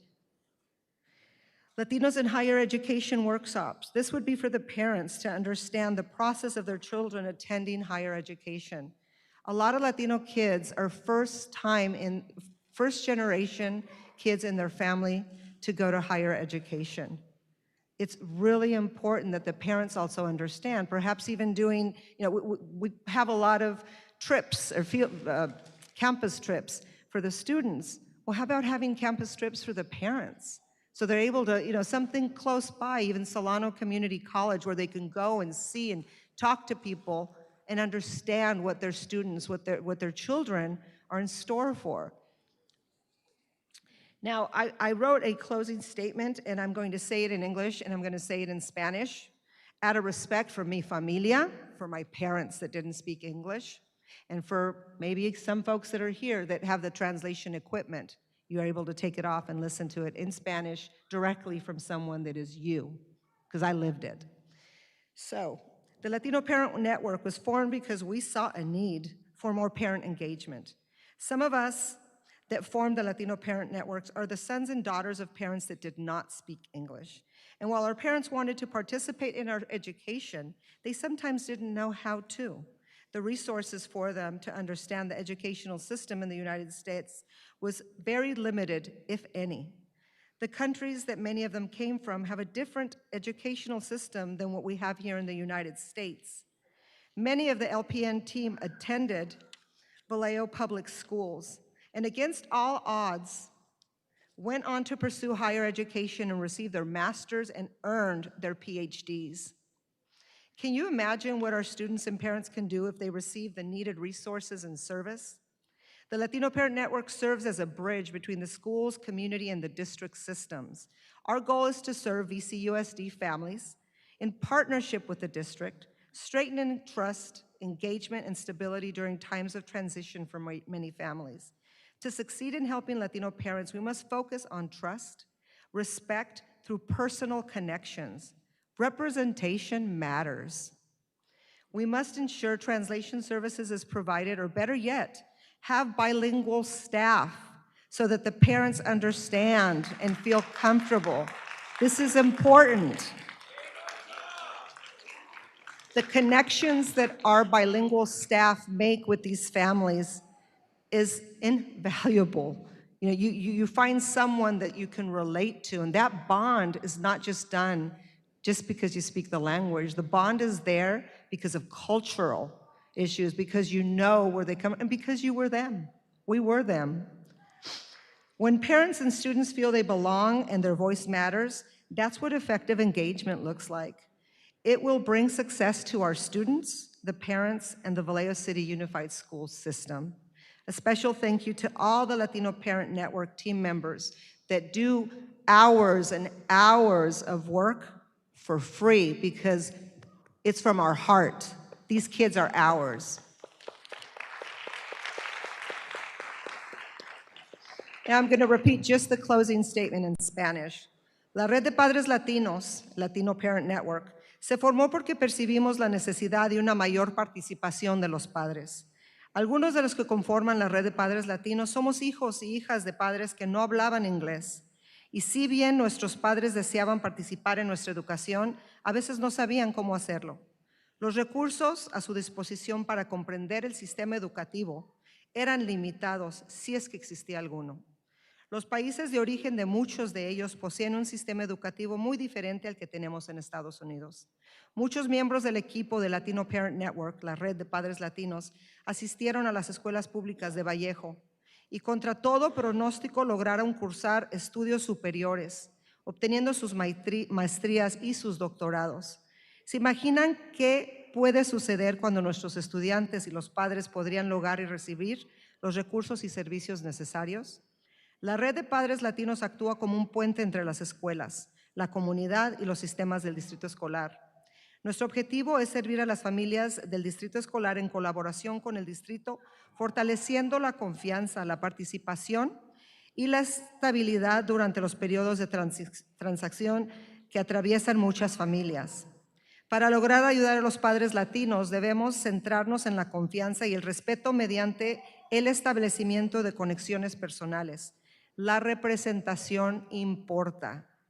Debemos asegurar que se proporcionen servicios de traducción y mejor aún contar con personal bilingüe para que los padres puedan comprender y sentirse cómodos.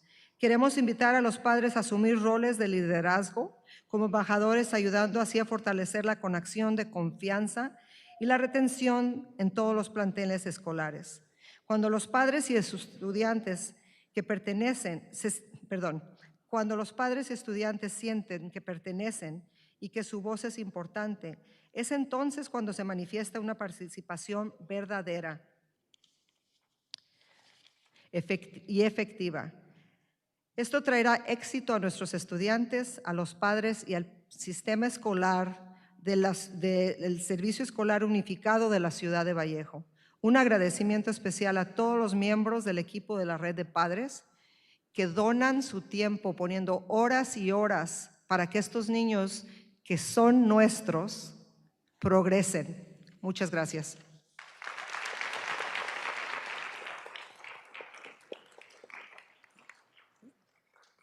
Oh, I'm sorry, are there any questions for us?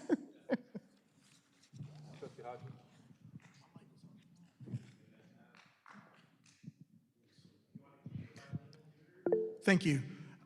What are the events that you mentioned? The Latino, the Community Fest, and the Los Niños at Children's Wonderland. What are the times on those days? The time for the Dia de los Niños is on April 19th from 11 a.m. to 3 p.m. Is it 19th or 18th? 19th. The 18th is a typo. So it's Sunday, the 19th at Children's Wonderland, 11 to 3. At what time? 11 a.m. to 3 p.m.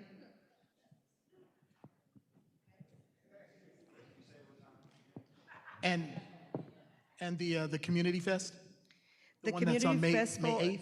it's on the 8th. It's in its planning stages, so we don't have the time yet. We will bring that back to you once we have that done. Thank you. Trustee Young?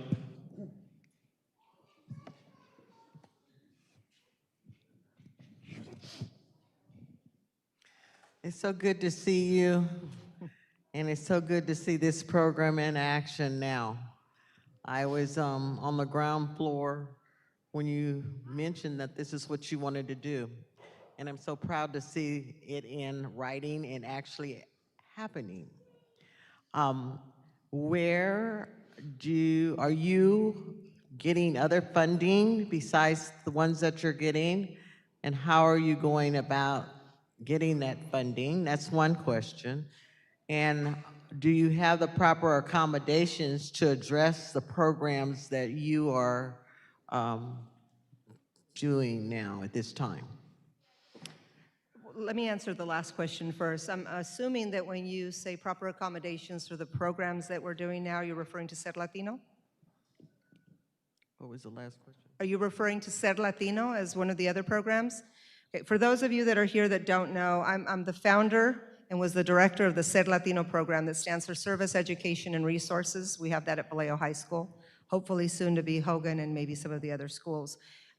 We have a budget that we work with Cassie and with Heather for that particular program. I don't get anything. Again, I want to say that because during this meeting, there's a lot of conversation happening about funds and finances, and I just want to make sure that people know that the Latino Parent Network has a budget for the events that are done within the city, but not for the volunteers, and that the Ser Latino program has a budget, but I do not receive anything and have not. So, with that said, I don't know if that answers your question. Yes. Okay. I have one more question. The summer tutoring program, is that a centrally located place, or is it going to be open to several schools? The summer learning program is called SAS, Summer Academy for Student Success, and we founded that program about 9 years ago, and it has been held at different locations. It's open to every single child in the school district, but we've also, and I'm just going to say it, we've also had students that are not within the district, that are at other schools. For me, a child is a child. I don't care where they go. I want a child to receive an education, so I'm just going to put that out there, although mine did go through the public school system. Okay, well, please open your mouth if you need help, because I'm sure we have the expertise in order to assist you in the going forth with this program. You have Heather and you have Kathy. You're in good hands. I appreciate that, Dr. Young, and I will say that I do know how to open my mouth. I was the vice mayor for the city of Vallejo up until a year ago. So I've been active in the community, and I heard someone say back there if I would want to bring the bilingual workers. Budget is complicated, but for me, you can tell by what I've done, by what we have done, that we care about the kids and the families dearly. That's why we donate our time. So anything that I can be part of, we're there. Thank you. Vice President Flores?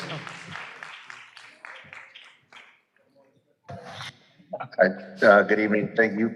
Unfortunately, the audio is not that great coming in, so I'm following along on the YouTube broadcast, so I'm a little behind in the comments. First, again, thank you everyone that's been putting this together.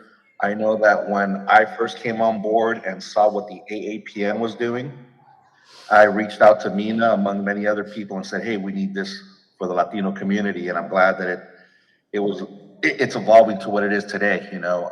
It's definitely something I wanted to see as well in the district. One of the, a few questions in regards to what was discussed right now.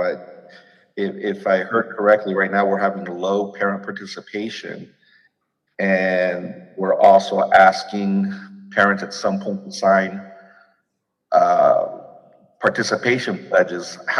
What's that look like so far as linking the lack thereof and with, you know?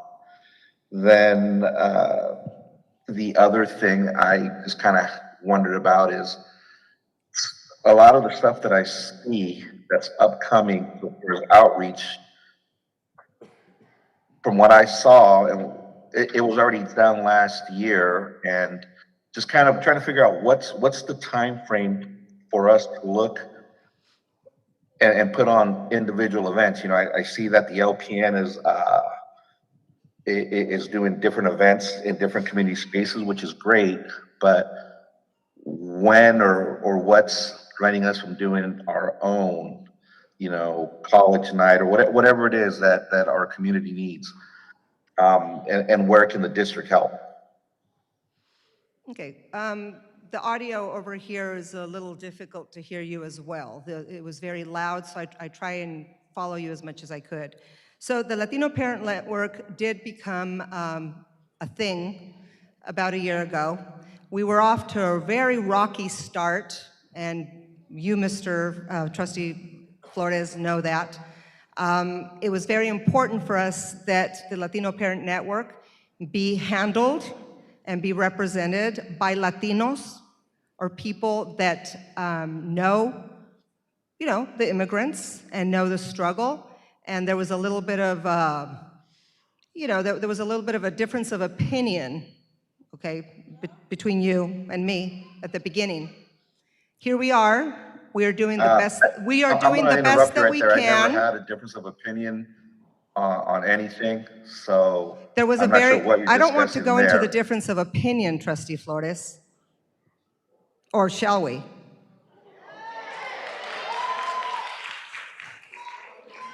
Now, we are here to speak about a program that's going to benefit the community, that's going to benefit the students, that's going to benefit the parents. And I want to stay on track by answering the questions. Please. Because that's who I am. So, we are on track with the time frame. We meet. We have these events that are coming up, and we are excited. Anything else that the school board feels that we should maybe work on, we are more than happy to do it. Thank you. Trustee Fox? Ms. Diaz and everyone, thank you so much. I want to talk about not just the LPN, but also the Seattle Latino program. Through years that I've seen you grow, I remember attending nights where you have done months of helping parents, and then at the end having ceremonies to celebrate these families and these parents that have gone through and not just educated themselves about how to help their children, but also be part of the community. And it's just been so empowering for me to watch and to see it grow. And I just can't thank you from the bottom of my heart. All you've done through the years, all of you, again, for free, on your own time. I still have the shawl from one of the nights when you gave me one too, as a complimentary. But it was just such a great evening, all those years, each time you celebrate the parents and their growth. Thank you for all that you do, and thank you for being here tonight. Gracias. Thank you all.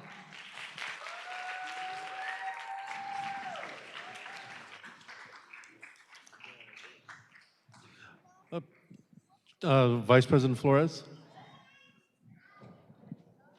Yeah, I apologize. I'm sure that this remote thing has probably not been the best, but again, I just want to ask what the district can do to help Latino Parent Network, because I'd say close to a year ago, my understanding was that they had launched, they were ready to go. I signed up, put my email name on the list for events.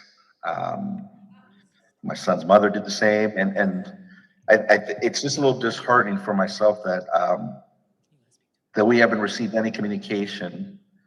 And I just want to know, what can we do? You know, right? Because a lot of our folks in the Latino community right now are suffering through a variety of different things.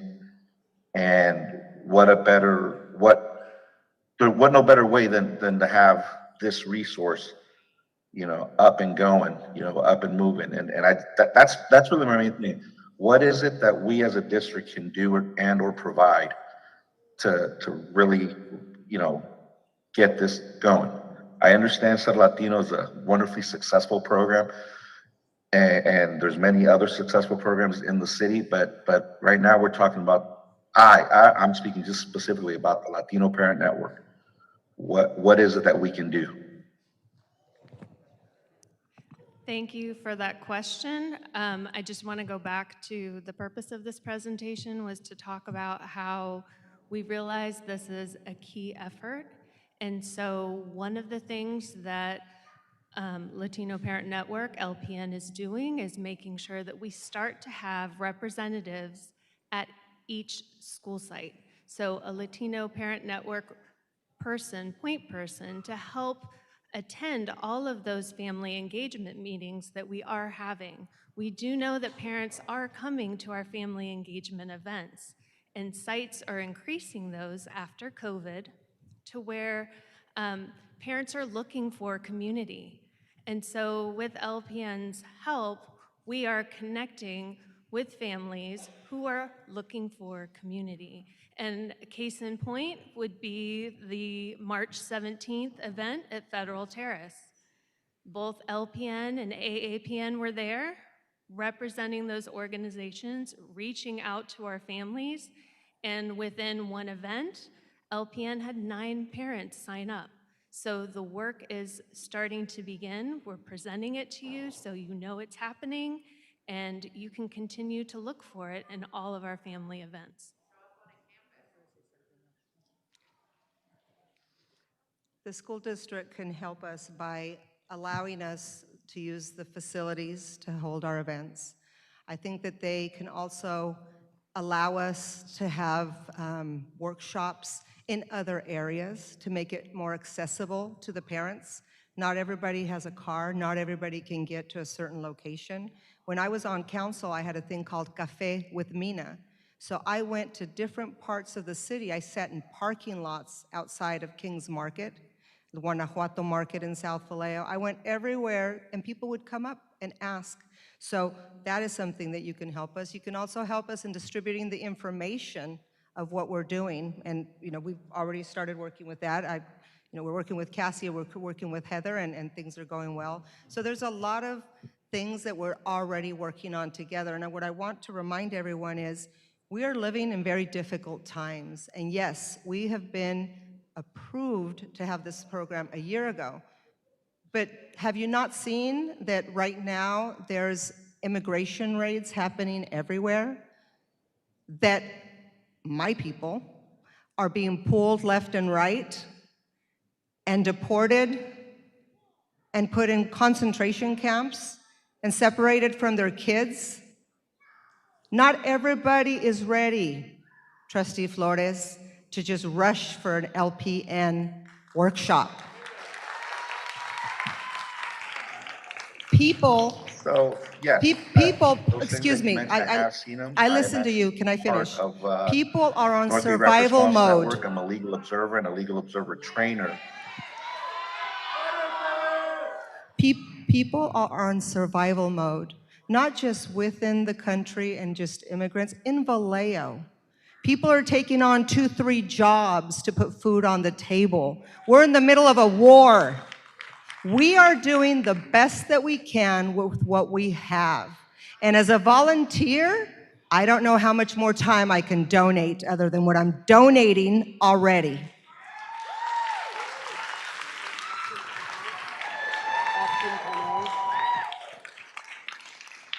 Thank you, Mina.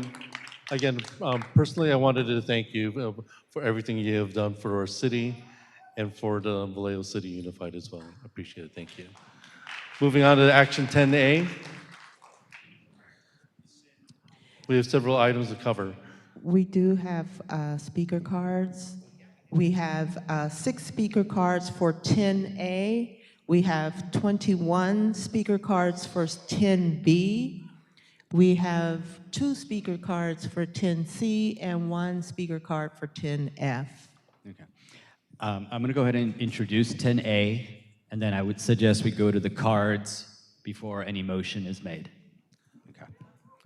So good evening, President Amboy, members of the board, and the community. Tonight, I am bringing forward an item that reflects both our commitment to transparency and our responsibility to ensure that every action we take as a district meets the highest standards of governance. As you know, on December 17th, 2025, this board took action to adopt resolutions number 5096, 5097, and 5100, authorizing the closure of Lincoln Elementary School, Highland Elementary School, and Pennycook Elementary School, along with the filing of notices of exemption under California Environmental Quality Act. Since that time, the district received a formal communication from the California School Employees Association raising concerns related to the Brown Act.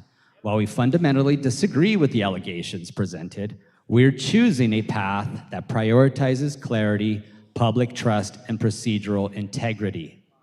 This item recommends that the board rescind the previously adopted resolutions and bring them back for future consideration through a process that is beyond reproach. Let me be clear, this is not a reversal of the difficult realities we are facing as a district, nor is it a step away from the hard decisions required to ensure our long-term fiscal stability and program quality.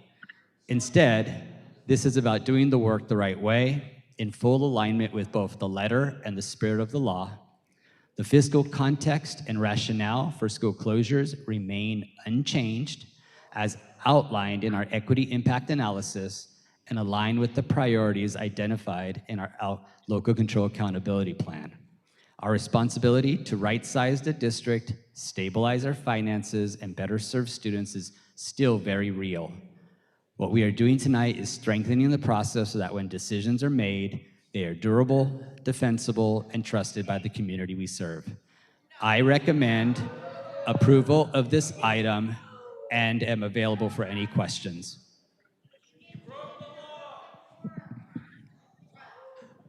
Thank you.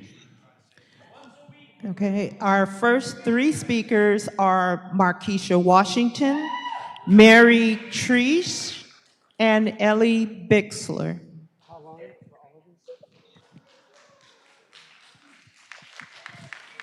We have 3 minutes.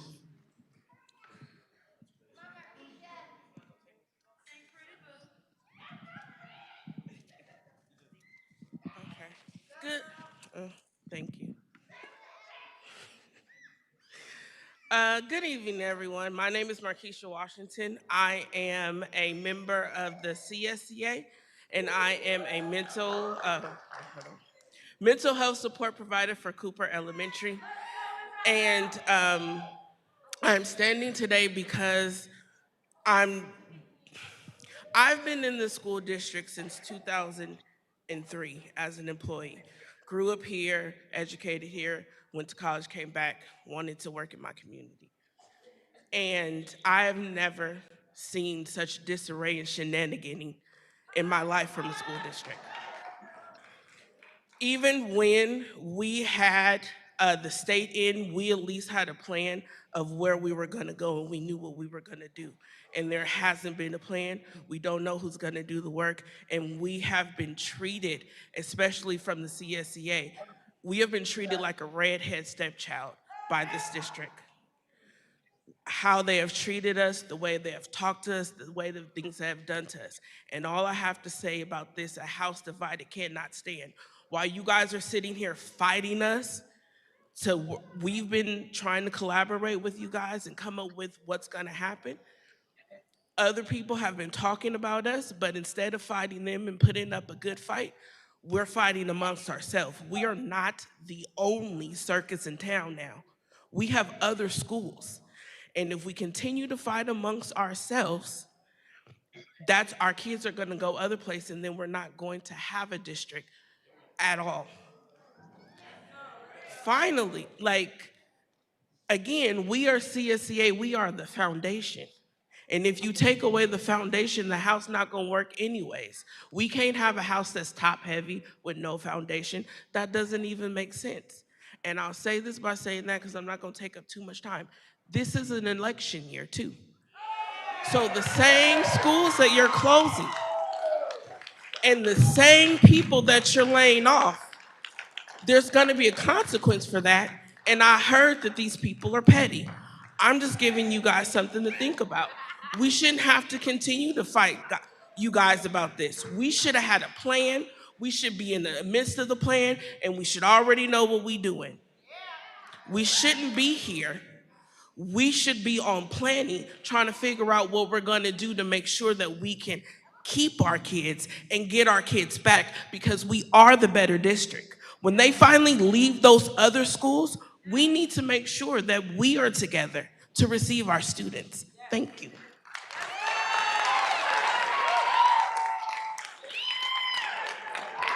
Mary Trees. Hello, I am a mother of a Penny Kick student, Ellie Bixler, the one that's speaking right after me, and she has gone to Penny Cook since she was in kindergarten and has made so much progress in every aspect of her life since she's gone there. And closing that school would be, it's ridiculous to even say, but my daughter has gone for the past 2 years, and she has grown and learned in amazing ways. Pennycook is the only school I would even want or put my kids in. Pennycook is a family-oriented school and truly puts their kids first. Closing Pennycook would not only hurt the teachers, but put all our kids or find their way as the beautiful little humans and find their voices in the best experience with school and friends and finding lifelong friends from the start. And I understand that you think you guys have to do what you have to do, but you don't. It's ridiculous. You're rooting kids that have made friends, and it's just ridiculous. And the way you guys are going about this is just ridiculous. And you guys need to really rethink, because we are the community here, and you guys need to back the F off.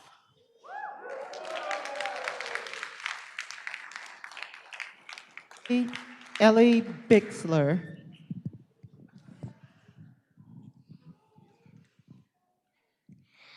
Hi, my name is Ellie Bixler, and all I want to say is that why close the schools down? You're making people sad.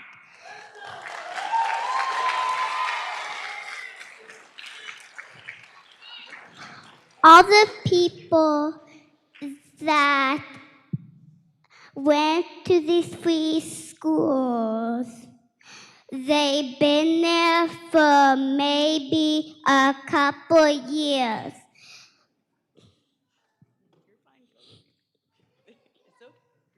You're doing great, baby. You're doing great. You're doing a great job. You got it. Daddy's watching too. Daddy's watching too. You're fine. You're doing great. You're doing great. You're doing great. Just say how you feel. Say how you feel. It's okay. It's okay. It's okay. It's okay. You got it. You said you keep going. We're talking for you. You got it. Go, baby. Go. I want to say that the ways that you guys are making people sad, also you're making me mad and sad.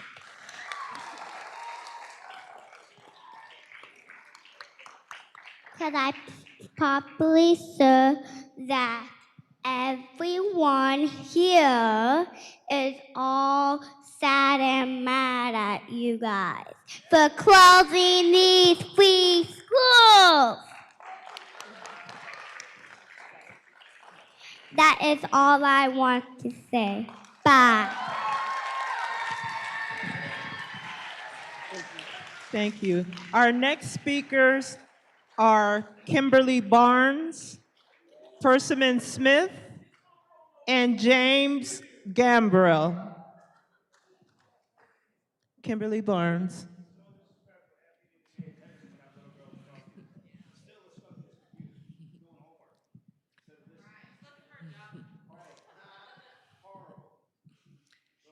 Good evening, everyone. My name is Kimberly Barnes. Another woman earlier this evening said that schools are the heart of the community, and that's why I'm here tonight. Schools are an important and very valuable part of a neighborhood. I do not have children. I have never had children. I don't have kids in the school district here, but I hope to have family members in the school district here someday. I bought my first home 2 years ago, so I am a taxpayer and I am invested in Vallejo and in the Vallejo School District. My backyard has a fence that literally opens into the back property of Highland Elementary School. And when looking at homes, the presence of the elementary school was a huge draw for me. It's one of the reasons that I chose the neighborhood and decided to make my home in Vallejo. I have enjoyed hearing the children play in the playground during my lunch breaks at home, and I enjoy seeing the families of Highland line my street and sometimes play in my front yard as they're doing their school drop-offs and pickups. My questions are around responsibility for the property when a school is closed. And my concern is for all the families that live in my neighborhood, all the children in that community, and I don't know what might come into that community when the school is unsupervised and without security. So I just wanted to show up tonight to support everyone who is here to speak on behalf of the schools. For those of you parents and guardians with your children who have sat here for over 2 hours, I commend you and applaud you for the energy and effort that it takes for you all to be here this evening. I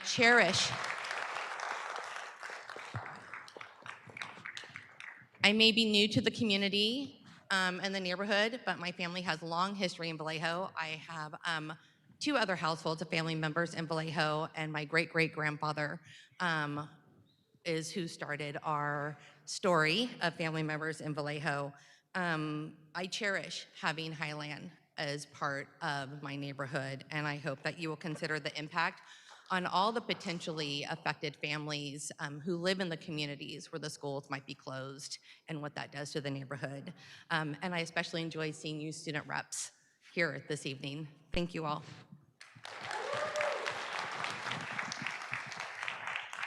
Persimmon Smith. All right. Good evening, community and board members. Tonight presents a critical opportunity to reconsider the decision to close Highland. We urge you to carefully consider the broader implications of this action.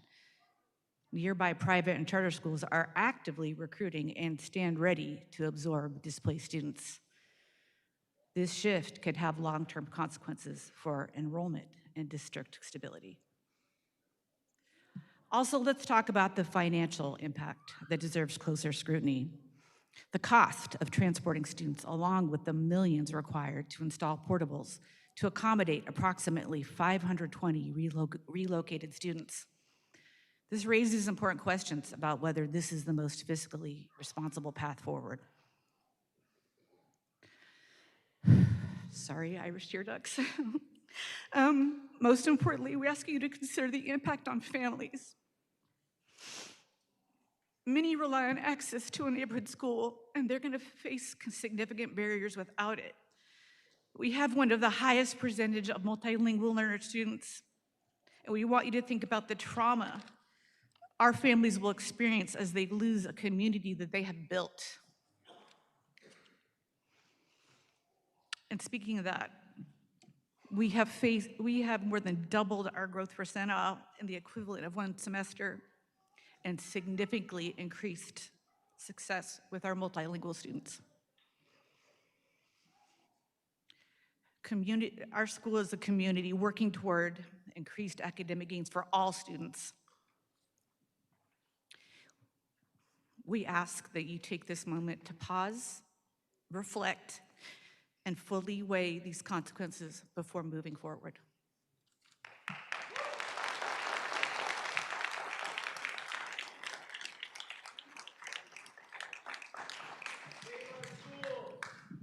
Thank you. Mr. James Gambrill, who has put in to speak on item 10A and 10B. Hi, my name is James Gambrell. First, I want to do a quick land acknowledgement.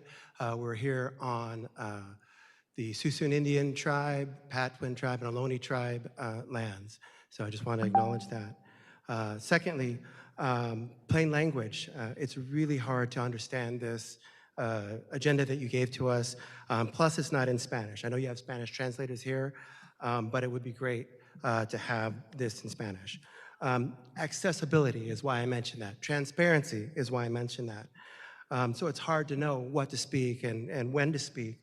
You saw how everyone was kind of confused on when we can speak about what items. So transparency, please take note. What you do affects a lot. Very hard job. I want to acknowledge that you all have a very hard job and very hard decisions. Closing a school is a big deal. It's a big decision, and it affects a lot of us. No school should be closed. None. So with that being said, I'm here to talk about why we should keep Highland Elementary School open. At the beginning of this meeting, you talked about Q1 and celebrated your successes in Q1. Highland Elementary also had successes in Q1. Not only did we have success in Q1, we also had year-over-year success. Highland has more than doubled our growth percentage on the NWEA map growth for the winter, from the winter of 2025 to the winter of 2026. And that's even while we knew that we were going to be closed, the work still goes on. Keep Highland open. We're doing the hard work. I'm a volunteer. I'm not a teacher. I'm a community member, and I volunteer my time there. And I see the hard work that goes on at Highland. When the students arrive, how they're greeted, how they're taken care of during class, and how the teachers take care of them after school, and what happens after school, the after-parent programs to help the learning continue at home. Thank you to the Latino Parent Network who spoke earlier, because Highland Elementary has the highest percentage of students who are English learners, or one of the highest.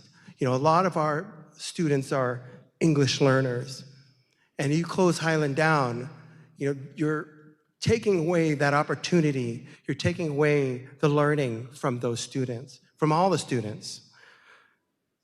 The teachers work very, very hard to take care of the students. Keep Highland open.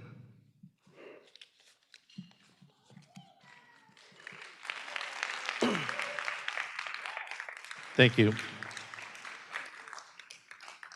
Do we have any more cards? Not on this item. On the next item, we could move on to the next item, and then he could speak on that one as well. Thank you. Since we have no more cards, may I have a motion to rescind the Excuse me, may I get a card for this? At this time, again, without a community card, we cannot. Well, if y'all are gonna break the rules to get what y'all want, I'm gonna break the rules to say what I need to say. So please, put up my 3 minutes.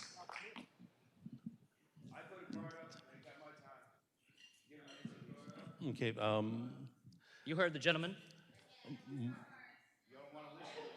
Okay. If you don't have your card, then I cannot hear you. Hear what Then you how are we say, right? supposed to trust any decision you make from here? I hear what you're saying, and I'm sure. Who said it was an election year again? Okay. So. And y'all want to close down my school? Well, after you already closed down Mare Island Health and Fitness? Really? Okay. Sir, I understand your frustrations. We're on 10A. Yes. And there's two items, sir. If 10B, 10A is to reopen the, just to be clear, 10A reopens the school, 10B is to close schools. Just, if you want to wait for 10B, that sounds like the item you really want to speak to. Well, can I start? We're not on that item yet. We're on 10A. All right. We have to finish the business of 10A, and then we'll get to 10B. Then please hand me a card for 10B. Perfect. We'll get you a card. Thank you. Now, may I have a motion to rescind the resolutions for 10A? Excuse me, do you have a card for Leslie Banks? I signed I'll make a card. motion to rescind 10 Action A, 5096. Do we hear a second? Vice President Flores? Second. Roll call, please. Trustee Fox? Aye. Trustee Hodges? Aye. Trustee Young? Aye. Vice President Flores? Aye. President Amboy? Aye. Trustee Valdez DeCobo is absent. Trustee Arbab? Aye. And the motion passes 5-0. Item 10B, reconsideration of resolutions 5128, 5129, 5130, 5131, 5132, 5133, and 5134 to close schools. Superintendent Aurelio? Yeah, so this item 10B now brings back the resolutions previously rescinded in 10A. So this item, we're asking the board to reconsider and take action on the resolutions number 5128 through 5134, which outlines potential school closures and program relocations across our district. As a reminder, there are 7 schools that are represented here. These include Lincoln Elementary School, Highland Elementary School, Cooper Elementary School, Federal Terrace Elementary School, Pennycook Elementary School, Stephen Manor Elementary School, and the John Finney Education Complex. So let me be direct. This is not where we want to be, but it is where we must be. Our district continues to face sustained enrollment decline and ongoing fiscal pressure. Those realities are not abstract. They directly impact our ability to provide stable, high-quality programs for students. Operating too many under-enrolled schools spreads our resources thin, limits opportunities for students, and ultimately undermines the very outcomes we are working to improve. Over the past several months, we have engaged in an extensive process that included the work of the 7-Eleven Committee, multiple board study sessions, town halls, and the development and presentation of a comprehensive equity impact analysis. That work is complete. The engagement has happened, the data has been presented. Now comes the responsibility to act. Each of the resolutions before you tonight outlines a specific closure scenario, including the relocation of students, staff, and programs, as well as the appropriate California Environmental Quality Act, or CEQA, exemptions. These are not just operational decisions, they are directly tied to our ability to deliver on our strategic plan and our commitment to equitable opportunities, safe and supportive environments, high quality instruction, and strong community engagement. The fiscal impacts associated with these decisions have already been identified and aligned with the findings of our equity impact analysis and the priorities outlined in our LCAP. This is about right-sizing our system so that the students who remain in Vallejo City Unified receive the level of service, stability, and opportunity they deserve. These are difficult decisions. There is no way around that, but avoiding them only makes the outcome worse for our students, our staff, and our community. Tonight is about moving forward with clarity, responsibility, and a focus on long-term success. I recommend that the board take action on 3 of the resolutions under consideration, and I'm available for any questions. Thank you. And how many cards do we have for tonight? We have 22 speaker cards. With the 22 cards, in the interest of everyone's time here in the audience, I believe that we should go into hear everyone's voice. And I think it's important that we hear each individual here tonight, that we give it to allow only 1 minute per card. Okay, our first three speakers are Jennifer Salinas, Dania Munoz, I'm sorry if I mispronounced your name, and Tim Moran.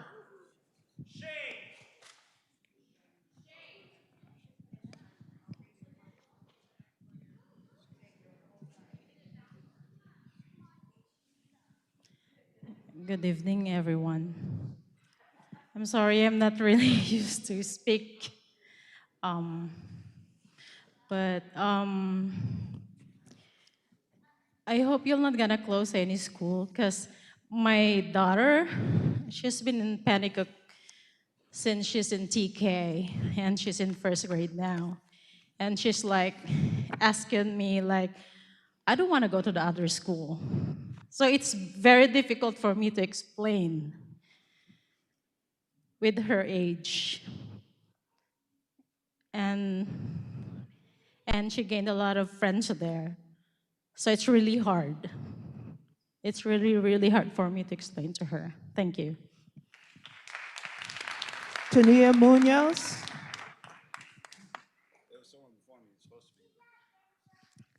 Tania Munoz. Okay, she may have left. Okay, Mr. Tim Moran. Good evening. I'm not a teacher or none. I'm just a parent from Highland Elementary. First of all, I want to say I'm disgusted at what I've seen from you guys tonight. Half of you on your phone, on your damn computers.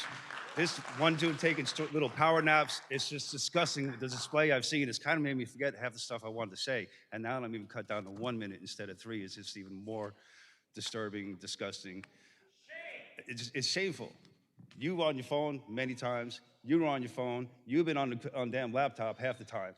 Like, especially when the little girl was up here. You guys are so disrespectful to that little girl who had more heart, more anything than any of you up there.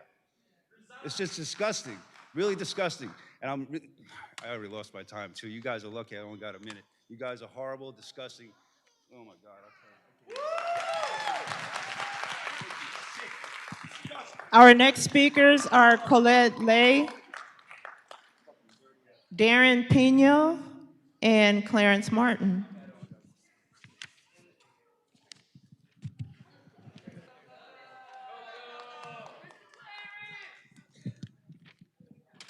Good evening. Once again, I'm here in front of you.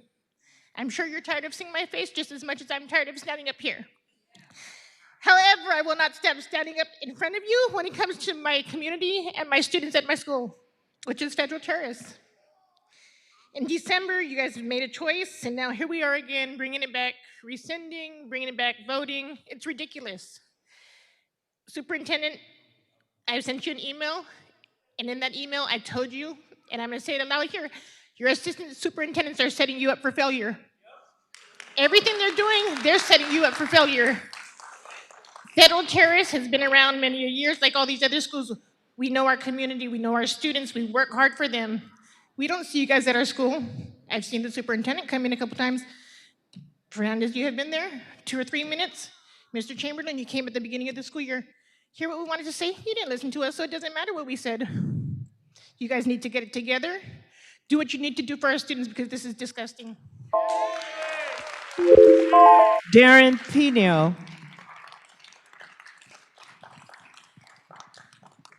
Good evening, everybody. My name is Darren Pino. I don't think I've ever spoken in a microphone before.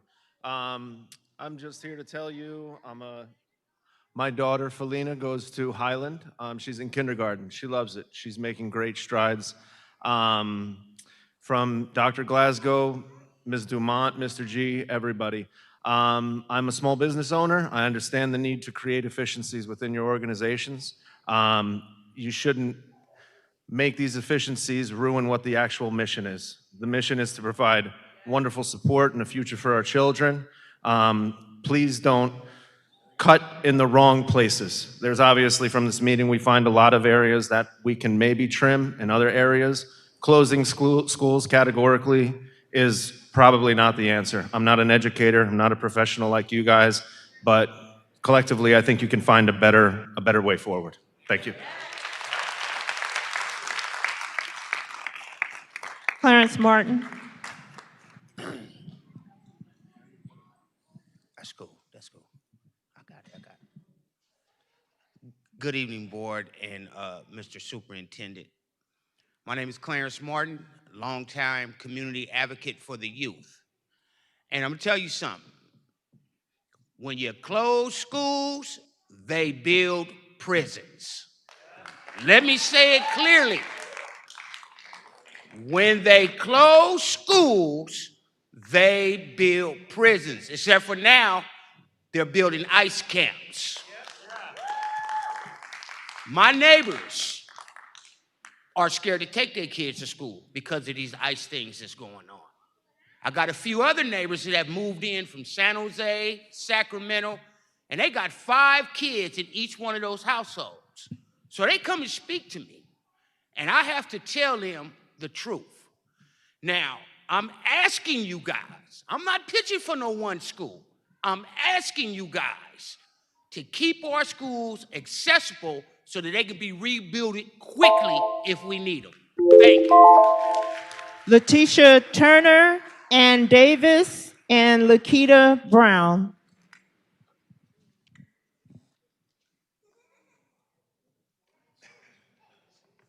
Letitia Turner, Ann Davis, and Lakita Brown. Okay, we'll move on. Peasley Pumont, Natalie Dumont, and Kimberly Howard.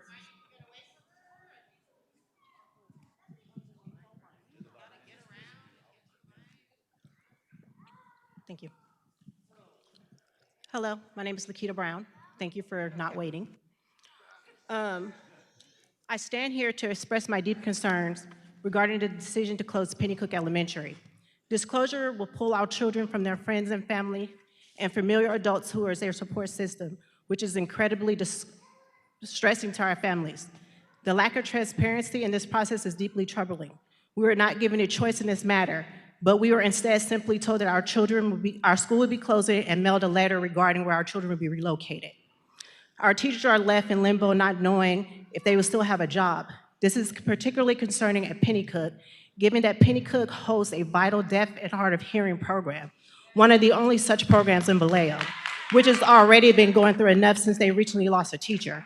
Pennycook has gone over and beyond for their students. My daughter broke her leg, and the teachers were very dedicated to help her. You guys hire consultants for every other thing. Why don't you guys hire a consultant to keep the schools open and the teachers to keep their jobs? Okay, I'm going to repeat. Letitia Turner and Ann Davis, are you here? Okay, our next speaker is Natalie Dumont.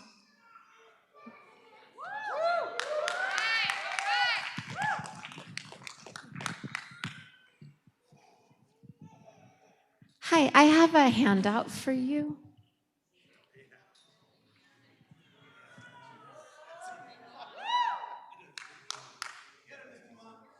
Hi, my name is Natalie Dumont. I'm in my 6th year teaching at Highland Elementary School.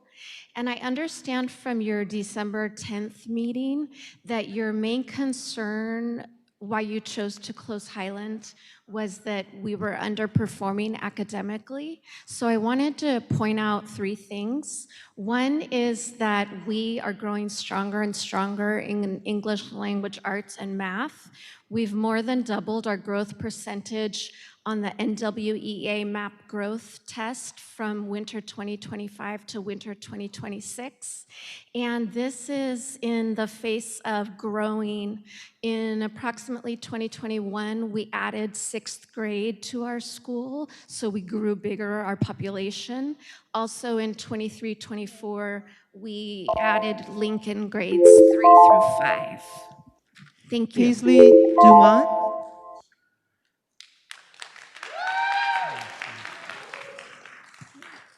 Good evening. I'm Peasley Dumont. I'm blessed to be father of Natalie Dumont. And I want to speak to hope that it's not necessary to close Highland Elementary. One of the things I understand was a condition for closure was poor test performance. And I understand that for several years, Highland had performed at a level of 17%, and that in 1 year that, or from August to the present, that had increased to a 49%, if I understood the figures correctly. So I think that's spectacular improvement. I hope that you can keep Highland open. Thank you. Kimberly Howard. Good evening, board members and community. I do need 2 minutes because I've been here 2.5 hours with my children. I stand before you today not just as a parent, but as a voice for my child. And for every child whose future is being impacted by this decision. Penny Cook is just not building, it's a family, it's legacy. My son, one of his favorite NASCAR driver, Jeff Gordon, came from Penny Cook. Closing the school is just not about shutting down a building. It's about taking away a safe place, a community, and an opportunity for our children to grow, learn, and thrive. My son doesn't even want to go to school next year. You know, school, my son doesn't just go to school to learn math and reading. He comes to Penny Cook to feel seen, to feel supportive, to build friendships, confidence, and sense of belonging. And Penny Cook is a part of who he is becoming.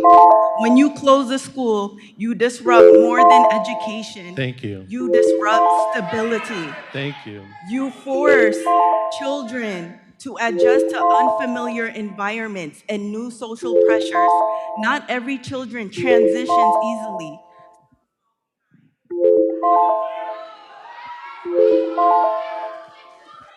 Our next speaker is Leslie Banks, Charlene Meza, Terrence Green, and Kevin Goldman is our last speaker.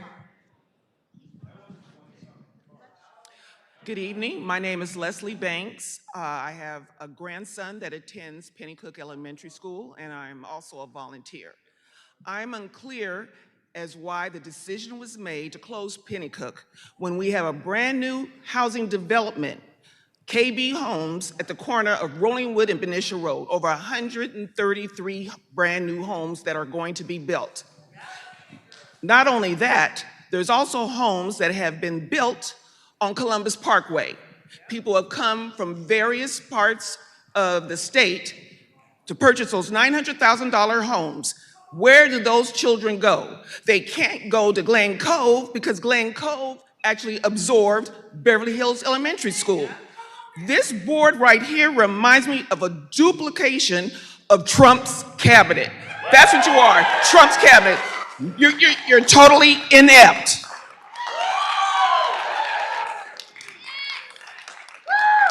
Charlene Meza.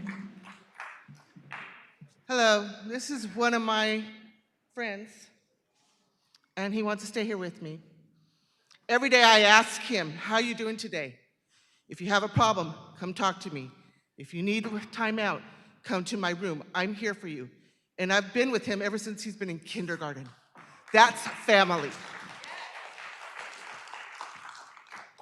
My school, Penny Cook, and I asked you guys to come visit us. One time we were visited and asked to respond during my lunch break how I felt about that. But I'm too busy doing my educational minutes. How are you making me or allowing me to have my voice heard? Not. My school, you gave us an attendance goal of 90%. My school has exceeded by 93% from September to February. And our NWA scores have gone above We are surpassing your request, but yet you're going to close us. We've made about $4 million for this district with our great attendance. Thank you. I don't understand the closure. Our last two speakers are Terrence Green and Kevin Goldman.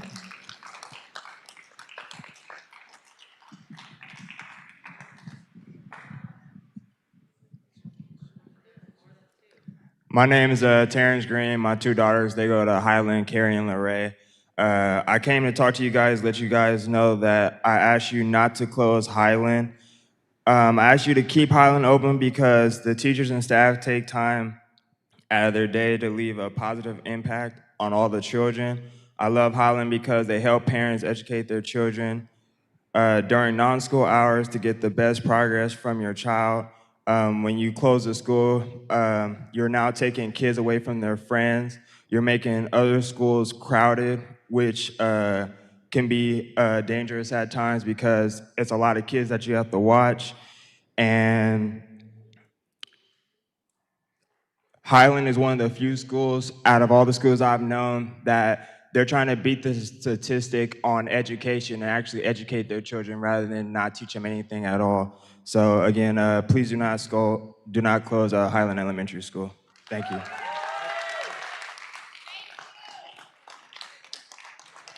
I did make a mistake. Mr. James Gambrill will speak, and our last speaker is Kevin Goldman.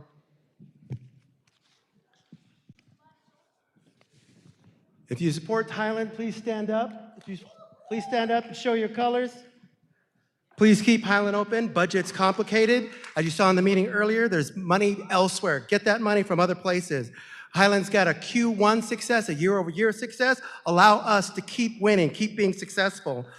Do not close Highland Elementary. Even tonight, we've got Highland Elementary staff that had to leave earlier so that they could go and support the spring camp that's going on at Highland Elementary. They're there for the kids. We want you to be there for the kids. We want you to be there for our children, for our staff, for the learning that's going on. Do not close Highland Elementary. Vote no on closing Highland Elementary. Highland Elementary must stay open.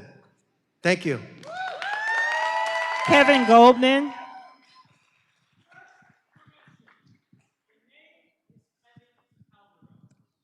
Okay, thank you. I couldn't understand the writing.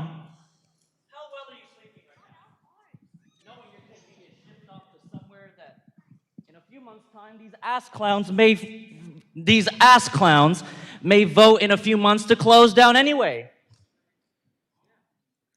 How do y'all feel about that? How do y'all feel knowing that your children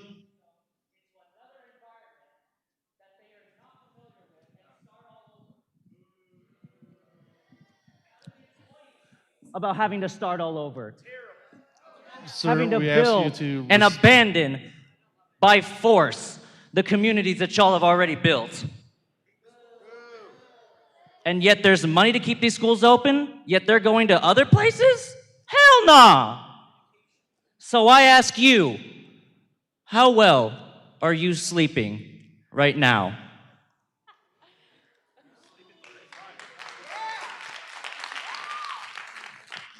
Thank you.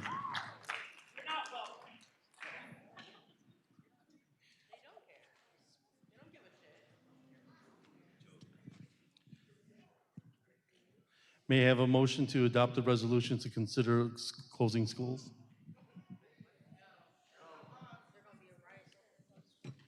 Save our schools. Trustee Hodges? Spend your communications slush fund of $8 million. Save my school.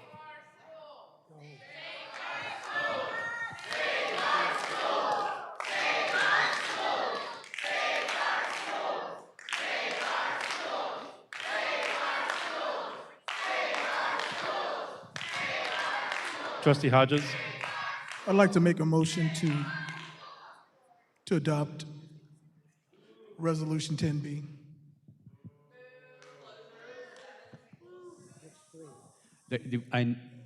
Trustee Hodges, just for clarity, because there are 7 resolutions for 7 schools, I need you to tell us which numbers of resolutions for the record. Okay. Well, then, before I do that, I think I want to just make a comment. My vote is going to reflect my commitment to equity in this school district and ensuring that no single community bears the disproportionate share of this difficult decision. So I'd like to make a motion to adopt resolution number 5128, 5129, 5132. Lincoln, Highland, and Pennycook.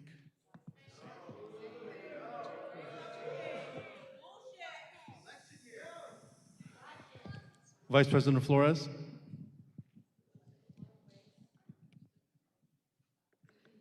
My apologies, I couldn't hear what Trustee Hodges was saying. Are we having discussion on this before we vote?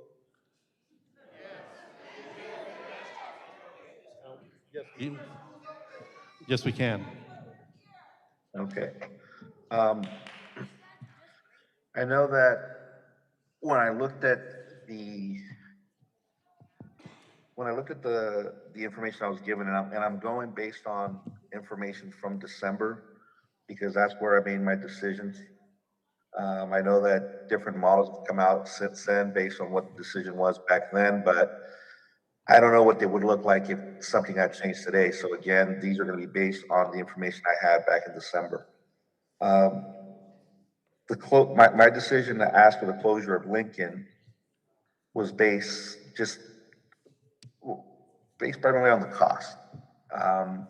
For the amount of students, the resources there, it just was prudent at this point that Lincoln would serve better in some different capacity than what it's currently at. When I looked at comparisons between closing Cooper and Highland, you know, I took in several factors. For starters, Cooper had more Measure S money spent on it. There was less operating costs at Cooper. And I felt that the impact to the community would be much less if Cooper were to remain open versus Highland, because those that know the neighborhoods know that if Cooper were to close, Highland would have absorbed 141 students. That's a lot more vehicles. And that area already has some issues with traffic every morning, with access for the community as a whole, and there's really nowhere to expand much. So those were some of the factors in that. Additionally, with Cooper closing as well, then Federal Terrace would have gotten another 117 students, and it just seemed like the bulk of the onus on the closing of Cooper would fall on just these two schools. Whereas when I looked at the closure of Highland versus Cooper, you know, I looked at the way it would be, the student population would be dispersed. And also some of the models that we had on population showed that a lot of students at Highland really weren't from that area. So when I looked at the dispersion of students, it was much more equitable over 4 schools. Stephen Manor receiving the most, whereas some of the other schools, one school had as low as 16 students. And again, the cost of operation on the schools were a difference of $1.5 million in favor of Cooper, meaning that Cooper was $1.5 million less to operate on a yearly basis. Then when it came to Stephen Manor versus Pennycook, it was pretty much the same thing in regards to impact of students and school sites. The cost of operation is very similar, but it just felt that the closure of Stephen and the closure of Stephen, yes, would not be the most prudent based on the fact that it had spent over 11 million more dollars in Measure S funding versus Pennycook. You know, and I hate that right now it just seems like all of this, it just means numbers to me. I need the community, I need the teachers at Highland and Pennycook to know you all aren't numbers. You know, I understand that. I really understand that. But unfortunately, the district runs on money. And as we continue to lose students, money goes away. You know, as we continue to hear disparaging comments about our city, about our district, about our staff, all these things, there's nothing, there's no counter to that I can do with a budget, right? So again, my goal is to continue to figure out how do we create a magnet district where parents want to come to any school that we offer. You know, how do we turn that around? That's the goal, that's the key here. But you know, those I just kind of wanted to give my thoughts out as to what my decision process was in choosing the school for closure. That's all I have. Thank you. Vice President Flores.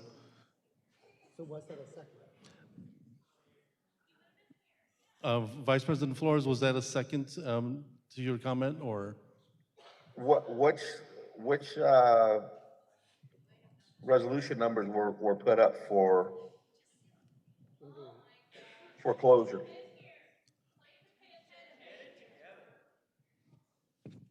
The motion on the floor is to approve 5128, 5129, 5132, which are Lincoln, Highland, and Pennycook.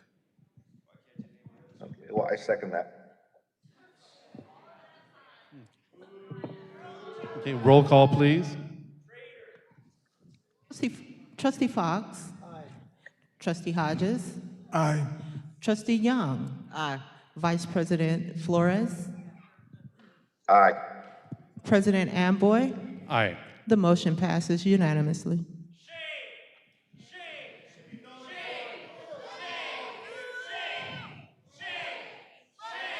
Moving forward to item 10C, Certificated Compensation Exploration Study Proposal. We have 2 speaker cards for that item. Parents aren't allowed here to do virtual, yet the vice president's allowed to. That's not fair. It should all be null and void. The fact that he's here virtually is wrong, unwrong, unfair. We're going to take a 5-minute recess. Families can't be here virtually. Why is he allowed to be here virtually? Kick me out, I don't care. Does not matter. It should not count. He's not here like everyone else is. Parents aren't allowed here to be virtual. Why is he allowed here to be virtual? Traffic for one school. You close Cooper, it's gonna be more traffic for Highland. You close Highland, it's more traffic for Cooper.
It's 8:56, and you'd like to reconvene the meeting?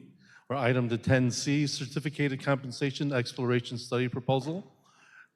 Assistant Superintendent Matthew Chamberlain. Thank you. Good evening, trustees.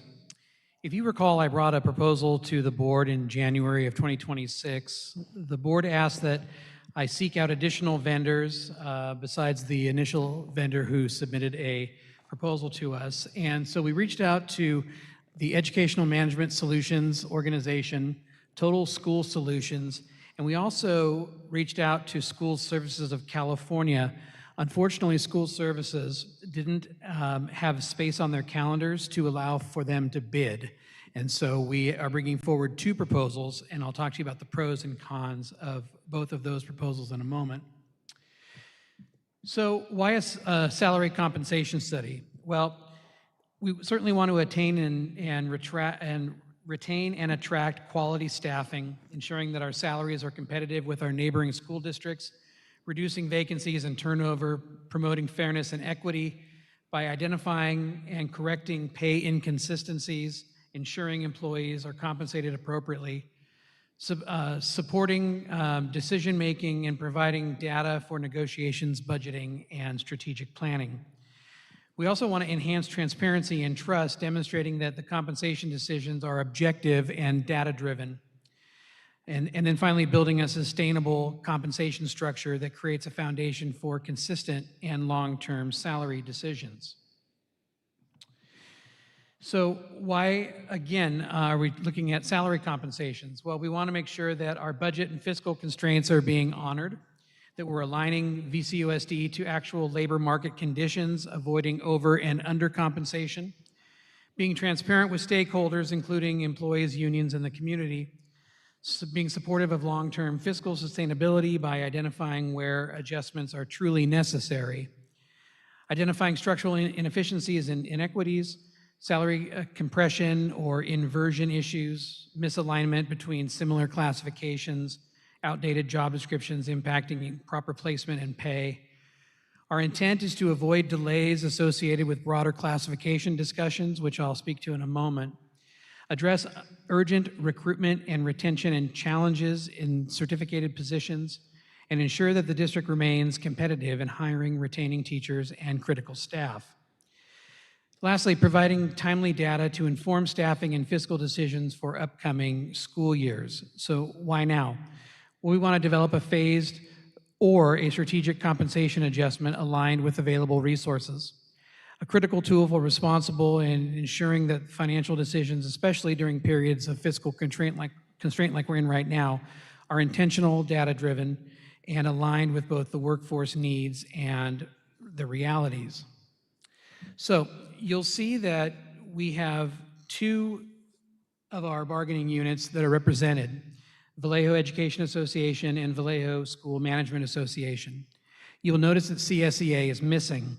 This was not a district decision. First, the certificated and the classified bargaining groups are structured very differently, particularly when it comes to job classifications and compensation structures. For our classified employees, we have over 100 job descriptions, and many of those job descriptions are outdated. There's general agreement, including from CSEA labor rep Nathan Jennings, that this work needs to be updated and needs to be addressed to make the job descriptions current. Currently, however, CSEA's position has been to review job descriptions through the negotiations process. We have brought to them on 3 different occasions, August 8th, October 3rd, and December 4th, with the goal to expedite the review of the job descriptions through an ad hoc committee, and they declined that option. We talked about a class and compensation survey, which we brought to you in January, and they denied that proposal as well. And at this time, a number of items are in their queue, 15 job descriptions, which represent over 20 or more positions, and a contract article, some of which have been pending since last year. Given the volume of job classification and the pace of that process, it would take a significant amount of time to comprehensively review and update all of the items that, of these job descriptions to ensure equitable compensation for all employees, including our classified bargaining group. From the district's perspective, the most effective approach would be a full classification and compensation study with a third-party support and active participation from CSEA. That approach allows for a comprehensive, consistent review of all positions rather than historically relying on a case-by-case reclassification process. Again, CSEA was not interested in taking part in this process. If CSEA is open to being a part of a classification and compensation process in the future, we would absolutely bring forward a similar proposal so that all employee groups could benefit from a comprehensive and equitable review. So, in looking at our certificated groups, our first vendor is Educational Management Solutions, and here are the pros to their proposal. Their California office is in Murphy's, California. However, they have done work in Napa Valley USD, Napa County Office of Education, San Ramon Valley USD, Marin County Office of Education, and others. EMS uses a stakeholder committee and supervisor input to validate the process and build trust and transparency. A strong custom market analysis would also be provided with a comparable 10 to 12 districts and employers that are similar to size and scope of Vallejo City Unified.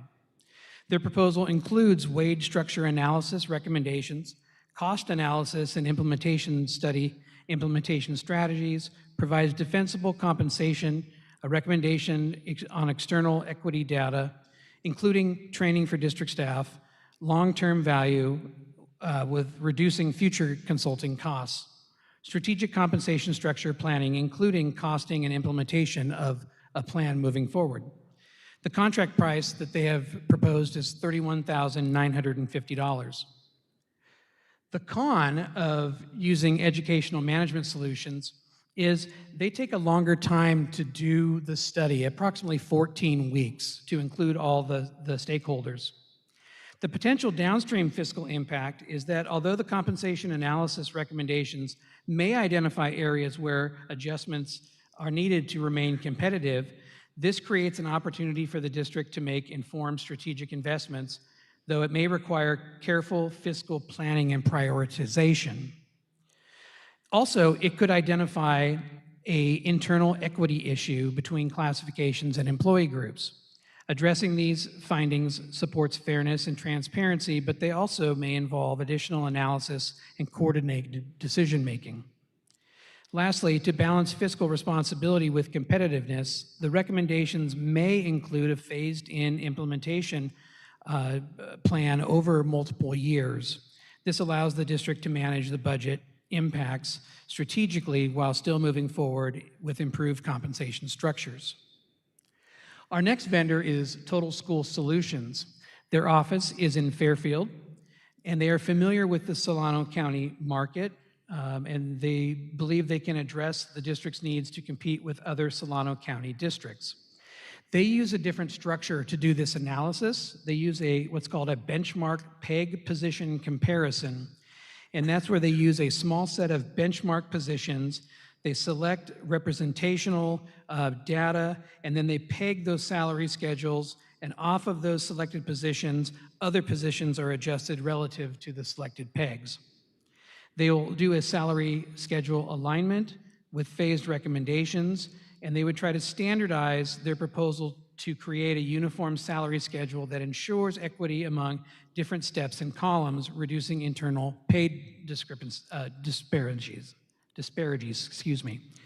TSS will also provide a comprehensive report, phasing plan for implementation, and a formal presentation to the district leadership and the board. And their contract comes in a little bit higher at $34,560. So the con with Total School Solutions, the proposal appears to be focused more on limited set of deliverables, primarily centered on market comparison. While this allows for a more streamlined process, it may not fully address the broader structural considerations that we need to look at as a district, such as internal alignment, long-term compensation strategies, and organizational impacts.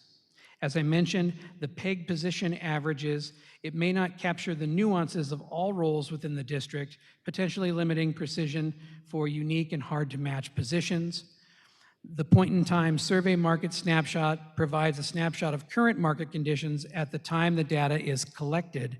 Given the fluid nature of the compensation trends, particularly in a competitive labor market like school districts, the findings may have a shorter shelf life without mechanisms for ongoing updates or adjustments.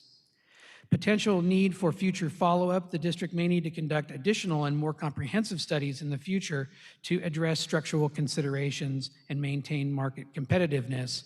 And again, I mentioned a $3,000 increase in the expense. On balance, if you look at both presentations, again, comparing apples to apples, overall, the EMS consideration reflects the depth and rigor of study, providing the district with a comprehensive roadmap for both immediate and long-term compensation decision-making. TSS, collectively, the TSS considerations suggest that while the proposal may meet short-term market comparison needs, it may provide less comprehensive support for long-term compensation planning and structural decision-making.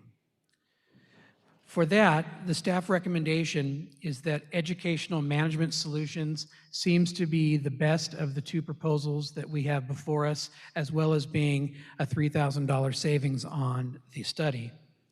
The EMS market study is not basically a salary comparison. It's a structured strategic compensation analysis that includes market data, internal structural review, cost modeling, and implementation planning. It provides the district with a high-quality, defensible result while remaining focused, efficient, and cost-effective for a district like ours in financial straits. The EMS team includes California-specific HR leadership, for example, a former LA Unified Personnel Commission leader as one of their group leaders that would come out and meet with us to ensure alignment with the Ed Code and PERB expectations. And they provide the benefit of a local firm without sacrificing the expertise or scale in a California environment where credibility and national depth is important. And so those are our recommendations, and I would entertain any questions you may have.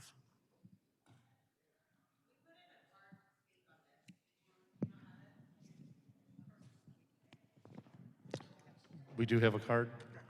Okay. How many cards do we have? Two. Oh. We have Kayla Duenas and Nina Martinez. And we have 3 minutes.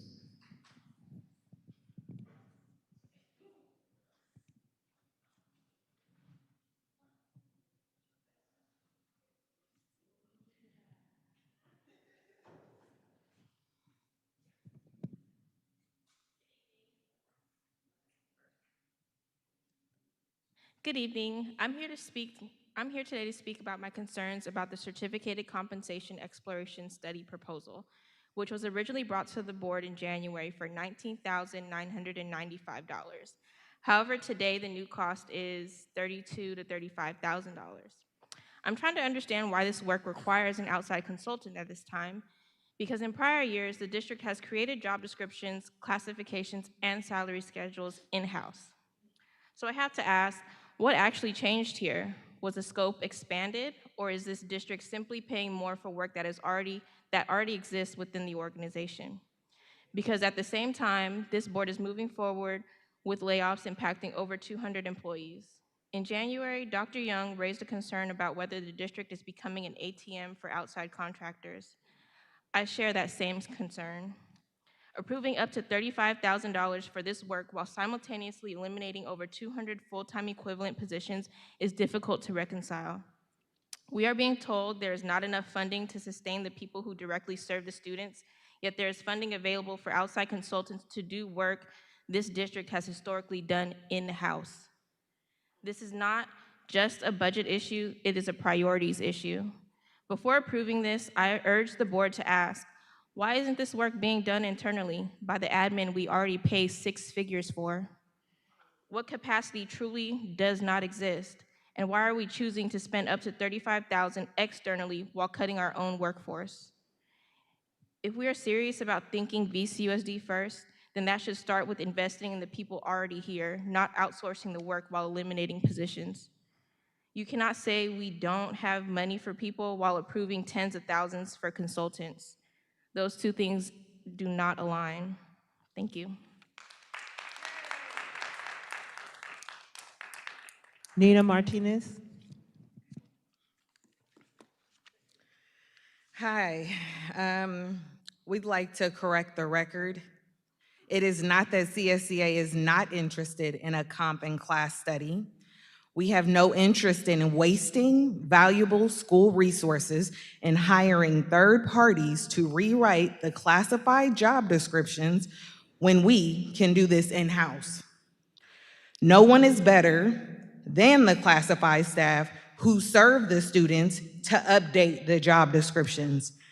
Please do not add another unnecessary consultant for the next 5 years to do something that is probably a part of the admin's current job description. I'm not done. Let me go to say this. I've reviewed EdJoin. There's about maybe 8 certificated job descriptions that are on there. If you go look, and you have a few minutes because I have 2, you can see certificated is mainly made up of certificated managers. What sense does that make? The certificated teachers, the nurses, this district librarian, easy to fix. Classified has over 323 classifications under our preamble. 14 that have been reclassified and not updated because the district failed to bring those items to negotiations. The things we are negotiating are jobs that can be done by the classifications that are still here.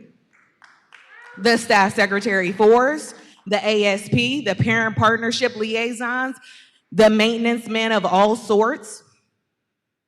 Need I say more? Thank you for your time.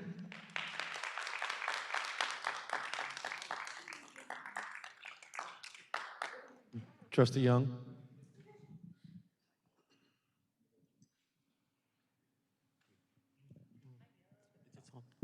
Okay, I have a couple of questions, and I think they're the same concerns that I have. First of all, where is this company based? Where's its base? The home base of the business as a national business is out of the Midwest, but their local office is in Murphy's, California. In Kansas? Murphy's, California is their California Those are office, satellites. but their corporate office is in the Midwest. That's their satellites. That's their Correct, satellite it is. programs, right? Yes, Where are they based? in the Midwest. Where are they? Midwest. So they don't pay taxes in California. They're a national corporation that works with many school districts throughout the country, Yeah. but not just California. They deal with many school districts across the country. Yeah, well, that's my main concern about outsourcing. We have a lot of companies right here in California can do the same services. That's one of my points. But I said that last time also. Also, when I was going through their presentation, there were some things that I was a little kind of concerned about. They said in strategy planning, they may be available. Well, they would be available as the vendor. Okay, they may be if they're providing us with data and solutions, they should be available. Absolutely. Yeah, maybe it's kind of shaky for me when I'm spending money. Okay, I need a thing for. Also,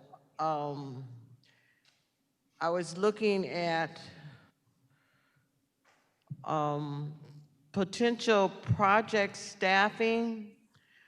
I don't see anybody that is specializing in, okay, let me put it this way. Is this just for certificated? Yes, it is.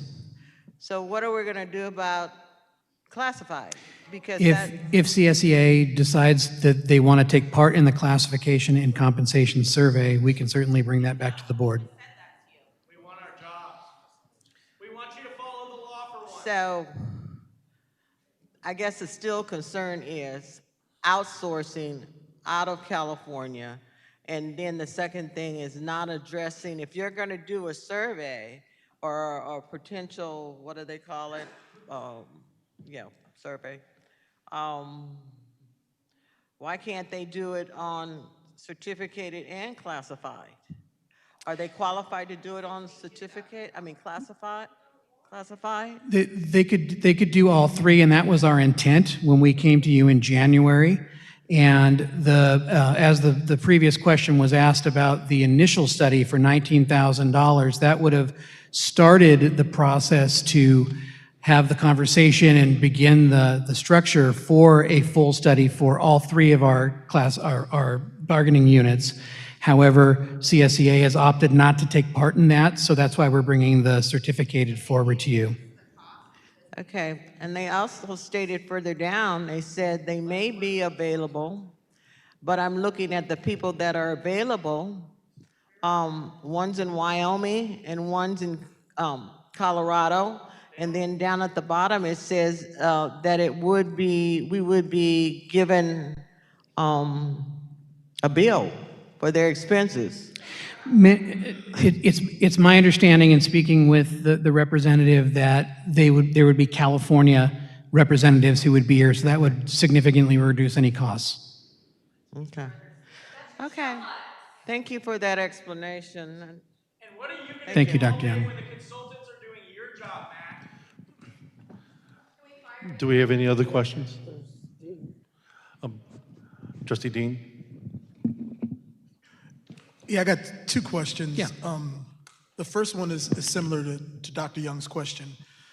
What's the advantage of using a consulting firm to figure out these job descriptions or to redo these job descriptions to make us competitive with our neighboring school districts as opposed to doing it in-house? How does that make it better? That's a very good question.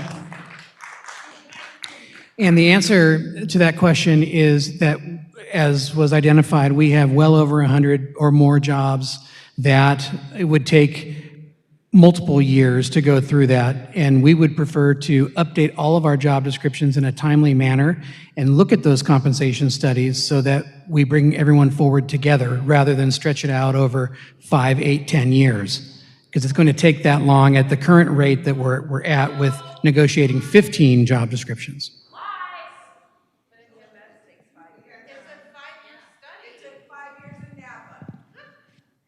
So what I hear you saying is that we're basically paying for streamlining the time frame of doing these?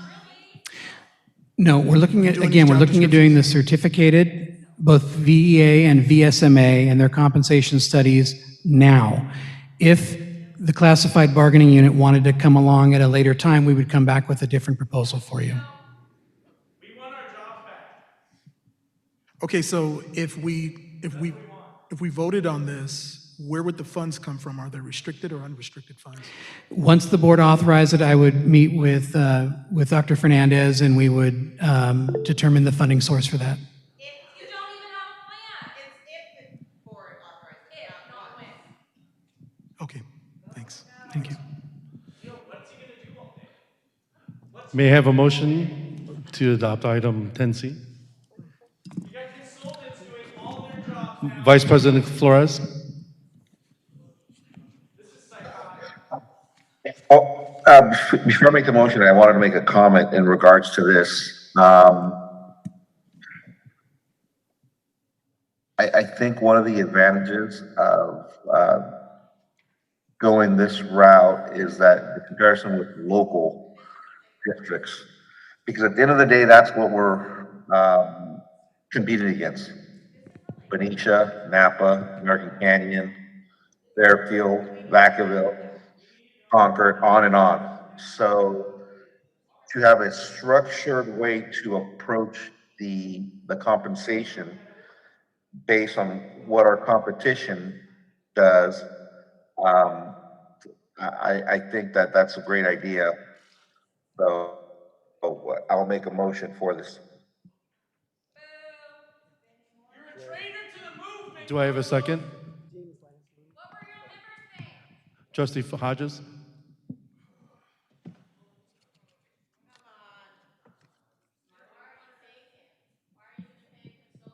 I got another question. What other options do we have with figuring out how to do these job descriptions? Is this something that we have to decide tonight? So we're bringing forward, the initial proposal came forward in January, and the direction of the board was to bring back multiple presentations of vendors, and so that's why we're back tonight. You could certainly hold off on that. The concern is that we're in our recruiting season, and the recruiting and retention of our employees moving forward is going to be essential. And so we need to move forward with a study moving forward so that we can develop our salary schedules further. You're shedding employees. You're shedding employees. You're not gaining any. So we'd be making this decision without the classified part of it, right? Yes. We are not going along with this. Okay, I'll second. Roll call, please. Trustee Fox. Aye. Trustee Hodges. Aye. Trustee Young. No.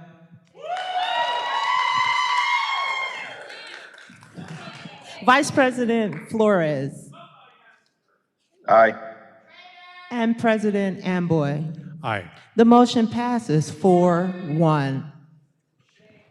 Moving on to 10D, MOU between VCUSD and CSEA, Chapter 199. Thank you. This is a companion proposal to the one we brought with VEA previously regarding the MOU with CSEA regarding the early retirement notification incentive. And we reached a tentative agreement with CSEA for this. This is the $1,000 early notification, and we're asking for the board's ratification. Do we have a motion?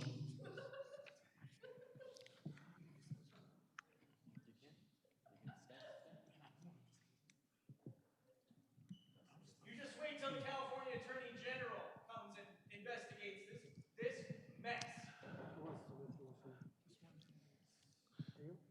I'd like to make a motion to approve. Second. Trustee Fox? Roll call, please. Trustee Fox. Aye. Trustee Hodges. Aye. Trustee Young. Aye. Vice President Flores. Aye. And President Amboy. Aye. The motion passes 5-0. Thank you. Moving on to item 10E, MOU between VCUSD and VSMA. This is the same proposal that I just gave for CSEA, but it involves VSMA for the $1,000 early notification of retirement. Trustee Fox? Make a motion to approve. Trustee Hodges? Second. Roll call, please. Trustee Fox.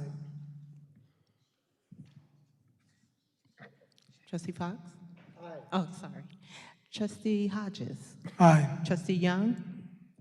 Vice President Flores. Aye. And President Amboy. Aye. The motion passes 5-0.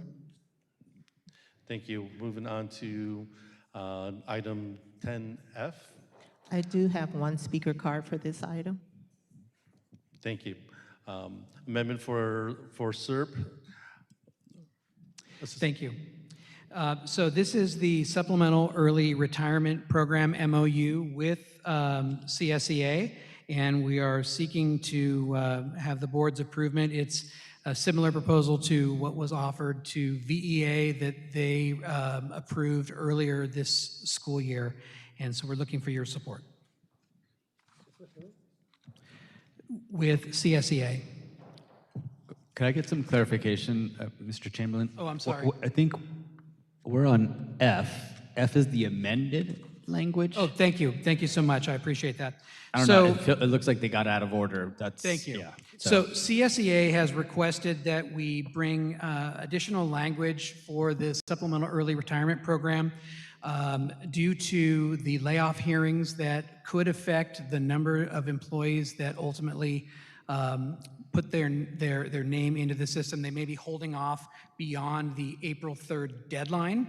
And so CSEA has asked that we extend that deadline through the 30th of April. Now, in looking at it, though, we also noticed a couple of things. One was, besides the 55-year age requirement, we do realize that some employees are 54 and will be turning 55 by December 31st. And so we thought it was prudent to extend that date out even further to make sure that we had folks who would qualify. And so the current program, option 1, would commence with the notifications by April 3rd. We would also offer a second option for those who decide to retire by June 30th, but are not turning 55 or have the consecutive years in place. We want to extend that through the end of the school year, and then that would make them eligible for the SERP as well.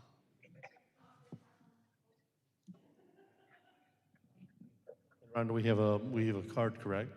Yes, we have Mary Crane Murrow as one speaker. Thank you.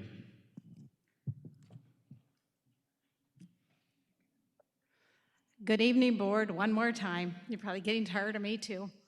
I read this and I have some questions. The amendment to the SERP says the benefit shall equal 70% of participants' annual salary for their participants' last school year of employment. With option 2, it allows for retirement between July 1 and December 31 and still take advantage of the SERP. If the employee uses their bumping right and takes a lower paying position so they can continue working, and they work half of the new school year until, say, December 2026, which school year salary is the 70% benefit based on? Is it the original 25-26 school year, or is it the 26-27 school year because they worked from July to December in 26-27? Some employees are looking at cuts of, say, $1,500 a month or more by going to their prior position. There's quite a few maintenance positions that if they were to bump back to a truck driver, it's more than $1,500 a month cut in pay. As if that isn't enough of a burden, now they have to look at the SERP difference if this is based on the new lower salary and delaying their retirement that they've worked so hard to earn.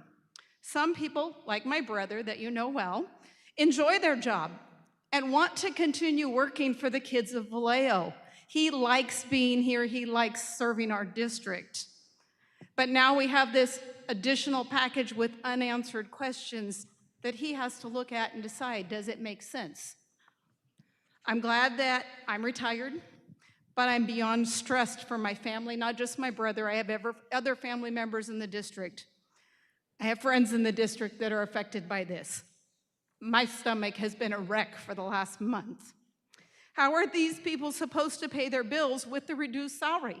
$1,500, that could be almost a full rent for somebody for their month. If this is approved, will the MOU that's on the next agenda item be updated to include the change? And thank you for considering the change in the deadline. But if the final list is still not presented and approved, how do employees know? Are they being laid off? Do they stay? Do they go? What do they do? We've given them a longer deadline, but they still don't know. Are they laid off or do they have a spot? Thank you so much for your help. I know there's changes that have to happen. I know cuts have to happen on finance. Since I have time, I'm just going to share really quick.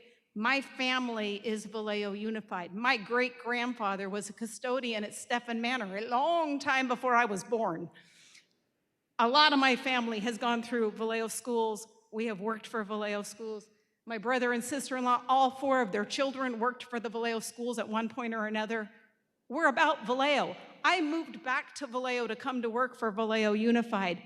My first job with Vallejo was when I was in high school with Superintendent Bowman, and I came in as a student worker and worked in the superintendent's office. So here I am years later, retired from the school district. We're about the kids, we're about our community.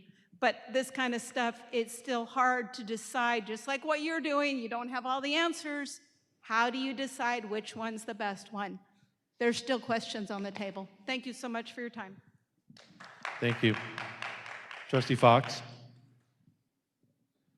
I know some of this is answering, excuse me, some of the questions I asked previously, but I wanted to bring up again, I wanted to know those employees that are within a year or so of retiring that may be, if they're losing their job, how can we address, like, not just if they take a different job and they have a lower amount, there's so many variables here. Their age factor, the last job, the salary. I think we need a list of people to know how many and where are they at on that list, as far as age and within a year. So I think once we get that information, we need to also look at what's been brought up about which salary do you look at? And I think it applies also, like was said, to the next item as well. Yes. So I think we need to have ongoing, I like to approve, but I want it approved with knowing we need the list. Yes, and as soon as if the amendment is approved, then once the election period closes for this first group of employees on April 3rd, Keenan will provide that information for us and what the costs will be, and that will come back to the board for a final decision. Then the group that comes after the 3rd, that'll be a separate group, a different group of employees that their annuity would start differently at a different time, but we would bring that back from Keenan as well. But we also need to be able to look at the factor of what was based on which last salary. Understood, yes. So being approved, those things we'll get the list of correct all the people that are within a year and how we can work with correct with position. And there's 2 different dates. Correct. 2 different annuity dates. So the first group, if they let us know by April 3rd, their annuity will start their first check would come on I think August 1st. The second group, their first check would come February 1st, and that just has to do with the timing of when they debit the district for the annuity. That's a big difference. It is, but in order to provide that extension, that's what has to happen for us to have that extension for our employees. The board could certainly decide tonight that you want to stick with the April 3rd, and that certainly would be fine. We'd stick with the original agreement if this was voted down. But if we want to expand the group of our employees who could retire, then this would be the way to do that. But personally, I don't know who on the list and which would benefit them. So that's the part I'm having trouble with. I want it to be beneficial to employees that are at that, they're at the last year, they want to retire and have a good retirement. So I would need more information, and I'm sure there's variables for each employee as well. So I just want to make sure, I want to vote for it, but I want to make sure things are in place to protect and give options to those that are within 1 year. Understood. And so that information, I can certainly make our Keenan representative aware of that. And so if anyone is within that range, they can call and make an individual counseling decision with the Keenan representatives regarding that information. So yes, I can get that for you. Okay. Vice President Flores.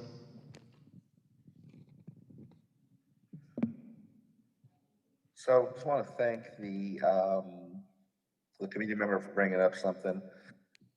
And I think that is a little worrisome that we don't, from what if I'm understanding correctly, we don't know where someone who retires and drops where their retirement payment would be. My thought on this is there something we could do where we could look at their salary over the course of maybe the last 2 years, and whichever is greater, that's the one that they retire on? I mean, does that make sense? Is that something that can be structured again like that? That does make sense, and I can certainly bring that back to Keenan and see what, I'm sure they've dealt with this issue before with layoffs, and I'm sure they can advise us which direction to go, whether it's average or taking the top salary. I'm sorry, I'm about 10, 15 seconds delayed. I'm reading your response. I couldn't hear. I'm sure I can get that information from Keenan about whether, and I'm sure they've dealt with this before, on whether it's the top salary or whether it is an average of the two. I'm going to say it's the top salary, but I will confirm that. Yeah, I would think then that it's best to vote once we know what it is for sure, because that would then tell us exactly what our cost would be, right?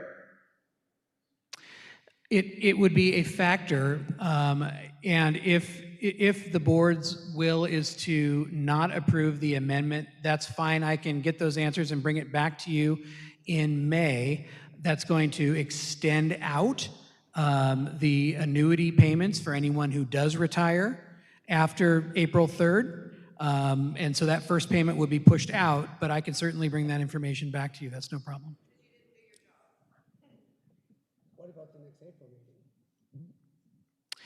I could bring it back to the next April meeting. That's a special board meeting, right? So. We have an April meeting. Yeah, so my thought on this, if there is direction from the board with this specific amendment that you need a bit more information before you finalize it, we do have the April study session. We can bring it as a separate action item that evening, which does give time to meet that April 30th deadline for employees. I can do that. Yes, because if someone retires, they're going to need their first check, and if that pushes it from August to February, that's the 6 months. So we need to make sure that they get a check timely once they retire. I'll get that information for you. So what we're going to find out, is it going to be the last 2 years? Is it an average? Is it the highest paying? And also, which people will get a list of all the people that are within 1 year? Within 1 year. And how we can work with those people to Correct. get. Okay, thank you. So what I'm hearing is to make a motion is we need more information. So I'd like to table this item to the special study session on April, help me, 22nd. That's my motion. Second. Roll call, please. I'm sorry. Trustee Hodge, you have a question? Yeah, I think basically Trustee Fox and Vice President asked this question, but I'm just going to say it anyway because I know we're trying to get more information. And I know at the federal government level, a lot of retirements are based on your last 3 highest earning years. So maybe we can figure out something like that, how that works, do the numbers. And the other question I had was that if somebody chose to retire, could they come back and if they had seniority, come back and bump a lower paying job? No, once they retire, it's an irrevocable retirement. They could come back in a substitute role if they wanted to. They could even go and work in another school district if they wanted to and still accept the CERP from Vallejo City. So there are still options available if they choose not to retire. Okay. I mean, they're retiring from the district, but as long as they don't touch their CalSTRS or their CalPERS, they can still work. Within 6 months. Within 6 months. So do they have to wait 6 months before they can start working? Separation. Yes. Unless they resign, if they don't formally retire with us, but they resign, say, then they could go work in another district. But would they get that incentive? The $1,000 incentive, no, because that's not a full retirement, but they could take advantage of the SERP. Okay. Trustee Dr. Young? So actually, what are we coming back to explore? I mean, it's like cut and dried as far as I'm concerned. It sounds like the trustees are asking for more information, and I will contact Keenan tomorrow and gather that information for the next board meeting. Well, your option, there's a certain criteria. We get the highest, if your CalSTR is a CalPERS, you get the highest years, right? Yeah, but this is different. That's different? Yes.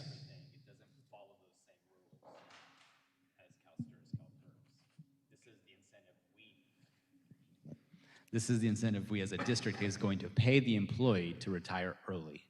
So it's a different set of rules than the CalSTRS PERS. We're going to pay them to retire early. Right, but there's a question that was brought up by our commenter, thank you for bringing this up, which is if an employee in the classified ranks is being laid off, potentially gets bumped to a lower paying salary for next year, and they take option 2, is the SERP based on their lower paying salary, which they would be currently in, or their previous salary, which they ended this year on. So that's really the question that needs to be addressed. And so we want to bring it back just for so the board has clarity. But our salary scale wasn't reduced, was it? But there are scenarios where someone can be bumped down to a different job. So next year, let's say they want to retire in December in option 2, and they're at a lower paying job starting July because they got laid off or their position eliminated, they bump down to a lower paying job. Do they get the SERP at the higher or the lower job? That's the question that needs to be addressed. Okay, I got it. Thank you for that clarification. Thank you. I get it? Okay. I get it. So do we have a second? I second it. Roll call, please. Trustee Fox. Aye. Trustee Hodges. Aye. Trustee Young. Aye. Vice President Flores. Aye. And President Amboy. Aye. And the motion passes 5-0. I just want to be clear, is this item coming back or is it? This item is essentially being tabled to come back on Thank April you. 22nd. Thank you for the clarification. Moving on to item 10G, MOU between VCUSD and CSEA, Chapter 199. So again, this is the signed MOU, tentative agreement with CSEA regarding the authorizing the SERP. And so this is a companion document to VEA and their tentative agreement as well. Does the board have any questions? Do I have a motion? I'll make a motion. Do I have a second? Second. Thank you, Trustee Hodges. Roll call, please. Trustee Fox. Aye. Trustee Hodges. Aye. Trustee Young. Aye. Vice President Flores. Aye. And President Amboy. Aye. The motion passes 5-0. Thank you. Moving on to item 10H, approval of MOU between VCUSD and VSMA. Same document as the previous one, but with VSMA and their signed MOU regarding the supplemental early retirement program. Any questions from the board? Thank you, Trustee Fox. Do I have a second? Second. Roll call, please. Trustee Fox. Aye. Trustee Hodges. Aye. Trustee Young. Aye. Vice President Flores. Aye. President Amboy. Aye. The motion passes 5-0. Thank you. So we're going to 10J, because 10I was removed. So for 10J, this is the second reading of the February 2026 board policy updates. This item is as a reminder, these policies were introduced at the last meeting for review and discussion, and tonight we bring them forward for adoption. Board policies are not just procedural documents, they set the expectations for how we operate as a district, how we ensure compliance with current law, and how we align our practices to our strategic priorities. Regular updates like these ensure that our governance framework remains current, clear, and responsive to the evolving educational and legal landscape. At this time, it is recommended that the governing board adopt the February 2026 board policy updates, and I'm available for any questions. Does the board have any questions? No, I'd like to make a motion to approve. Do I have a second? Trustee Hodges? Second. Roll call, please. Trustee Fox. Aye. Trustee Hodges. Aye. Trustee Young. Vice President Flores. Aye. And President Amboy. Aye. And the motion passes 5-0. Moving on to item 11, reports. We'll begin with the superintendent's report, followed by the board members. Okay. So good evening, everyone. President Amboy, members of the board, student trustees are gone now, and the community. I'd like to begin tonight just by recognizing the strength and unity of our community. On March 11th, many of our employees and partners showed up at the Solano County Office of Education board meeting to speak in support of Vallejo City Unified. This message was clear. Our community believes in the work we are doing to stabilize our district and to protect the long-term viability of our schools. In particular, there was strong advocacy for ensuring that inter-district transfer appeals fully consider the fiscal impact on our district. I want to thank everyone who took the time to show up and speak. That level of solidarity matters, and it does not go unnoticed. I'm also proud to share that I was recognized at the CalSPRA Annual Awards as a superintendent to watch. While I am honored by that recognition, I want to be very clear. This acknowledgement reflects the work happening across this district. I was grateful to have members of our board and my team there in support, because this is truly a shared effort. Over the past few weeks, I've had the opportunity to represent VCUSD across a number of important community and professional spaces.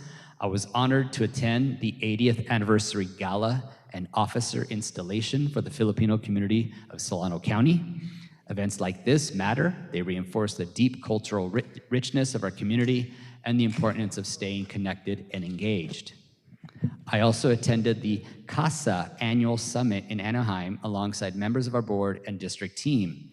It was powerful to see the strength and representation of African American leadership across the state, and it reinforces the importance of continuing to build leadership pathways and opportunities within our own system. Closer to home, I had the opportunity to attend and award trophies at the 2026 Expanded Learning Championship Weekend on March 21st. It was outstanding to see our students competing, our staff supporting, and our families showing up. These moments remind us that school is more than academics. It's about connection, pride, and opportunity. Last week, I participated in the California Education Partners Superintendent Convening in Berkeley. During that time, I met with our provider to review the progress of our 8th to 9th grade on-track work at Solano Wiedemann Leadership Academy and Vallejo High School. This is year 1 of a 3-year cohort, and this work is critical. If we are serious about improving graduation outcomes, we must ensure our students are on track as they enter high school. We are building the system intentionally. Finally, I'm proud to share that last Friday, I was sworn in as superintendent representative on the California Practitioner Advisory Group with the California Department of Education. This group plays a key role in advising the State Board of Education on accountability matters across California. It is an honor to serve, and more importantly, it ensures that Vallejo City Unified has a voice at the state level in shaping the policies that impact our students and our future. As always, everything we do ties back to our focus, improving outcomes for students, stabilizing our district, and building a system our community can believe in. Thank you.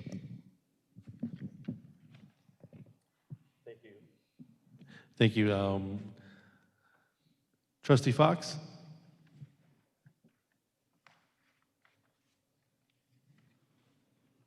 It was great to attend the award in San Jose, but I'd like to give a shout out to our communications team. One is missing. I don't see where's she at. Anyways, we're all not here.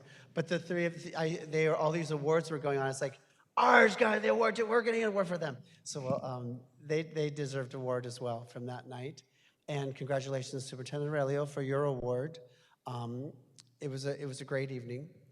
And I think met with CSEA.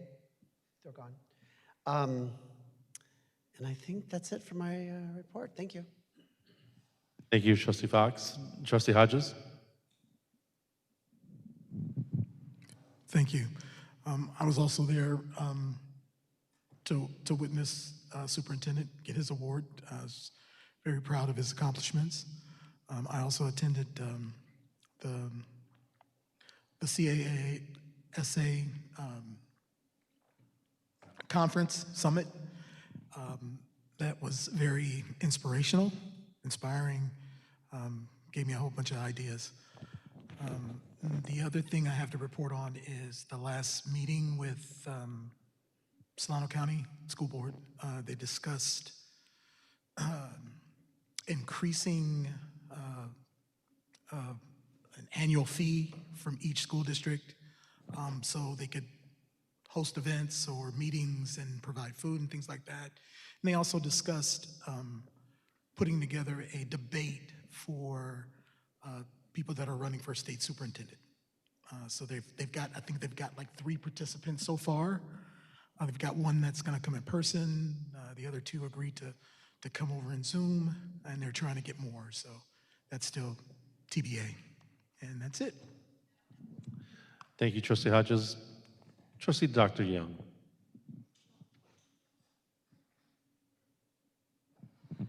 Oh, I had a wonderful time.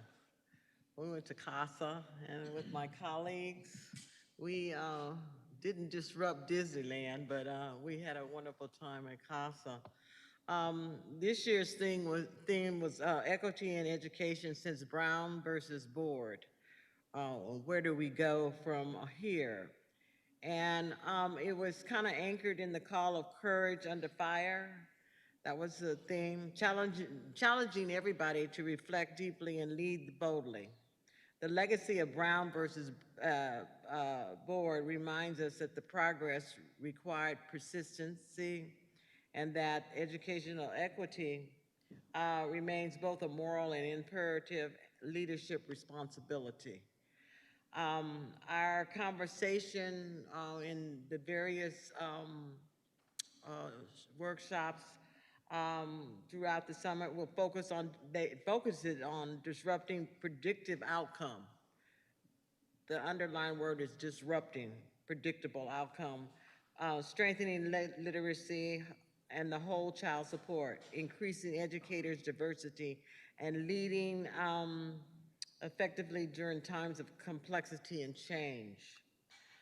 CASA continues to stand as a powerful advocate for Afro-American and Hispanic students for all historical underserved communities. I've always been inspired by CASA. I was mentored by CASA in the administrative program, aspiring administrators and also aspiring superintendents. So I urge anybody to participate because it's something there for everybody. The keynote speaker was, what's his name? You know, I'm not a We football person. had Colin Kaepernick. He was one. You're thinking of Colin Kaepernick. Yeah, and Dean got his moment in fame because he was over there. He got a good picture. Did you get a good picture with him? I got a picture with him, and I look like a little munchkin under him, okay? I'm not a 49er fan. I didn't want a picture with him. But anyway, I had a good time. It was mingling and seeing what the other side is doing to address the underserved children. But anyway, that's my report. Thank you. Thank you, Dr. Young. Trustee Flores, Vice President Flores. I don't have any report tonight, thank you. Thank you. For my report, I did attend the SCOE meeting regarding inter-district transfers. Was there to support our district and what it means for us as a whole.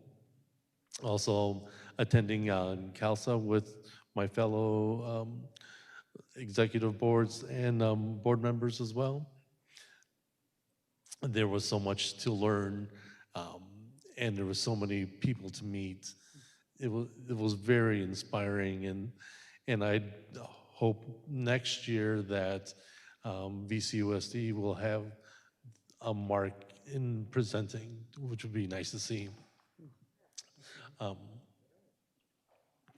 Also, again, I did, with many of us here, we did attend the CALSPA, I think, for the communications, and again, congratulations to you all. Your hard work doesn't go unnoticed. Also, Superintendent, for your award, again, congratulations for that. I think the biggest thing right now for me is congratulating Dr. Ruben Fernandez. You defended your thesis, you defended it very well, and in your honor, I think a lot of us are wearing their suspenders as well. But again, we appreciate you. We appreciate all your hard work, and congratulations.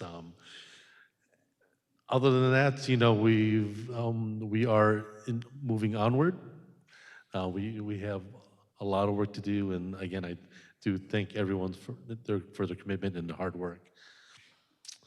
Okay, moving on to community forums. Oh, Dr. Young, excuse me. Ruben, I want to personally congratulate you because you have stepped onto the pinnacle of the epsilon of education. You have done all there is to do, and it's a doctorate. So that is a feat within itself.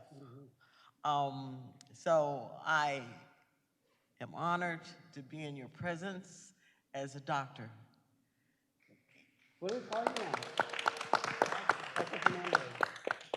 I also wanted to, there was one speaker that resonated with me, and that was the lady that did Dr. Benita Coleman. Dr. Benita Coleman, who did the showcase of the Mississippi Marathon. Mm-hmm.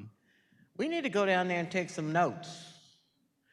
I mean, if you can get, that is the lowest under. Yeah, they went from basically the lowest performing state in reading, and they made significant jump. Yeah, yeah. We need some tips. So somebody needs to go down there, Heather, Cassie, need to go down there and get some tips on how they did that, because it's phenomenal. Thank you. Thank you. Community forum, item 12. Have any more cards left this All right, evening? then item 13, do we need additional closed session? We do not. Okay, then moving on to announcements of upcoming meetings. So we have our next board meeting, which is the board study session. That is April 22nd. Half of our schools will be presenting that evening. Should be a great event. And then the following day, April 23rd, is the next 2+2. The March 2+2 was canceled. It would have been Monday, but there was only 45 minutes, and we decided it wasn't going to be worth it to try to meet for 45 minutes. So the next 2+2 will be April 23rd. Thank you. Are there any future board agenda items? I have a question. Yep. Can we find out, kind of in lines where we're talking about, not just for retirement, but I'm curious how many for CSEA, how many homes have two members that are both of them are losing their jobs? I'm just curious if that's a large number, small number, or just, because that's beyond devastating to have both breadwinners in a home to go to nothing. Thank you. Thank you. Which brings Can I make a to, comment about that? I hear, sorry, I no. hear Vice President Flores. I just worry if we start to identify things like that, we start getting on shaky ground because, you know, why are they going to be looked at different, good or bad, versus somebody that has one person that works within the district? Because then what do we ask? What about a single parent that's a CSA member? That's the income. So I think if we start hair splitting that deep, it might even be a legal issue at that point. Just my 2 cents. I'm just curious in the information, and plus if people have dedicated their lives and they've given good performance to this district, which I consider a family, I'm just curious on the data, how many homes are affected with two people? Because it was brought up to me during when I met with them. So I'm just curious to know those numbers for data's sake. Thank you. Yeah. What about the single family homes? What about the people that have one? I just feel that is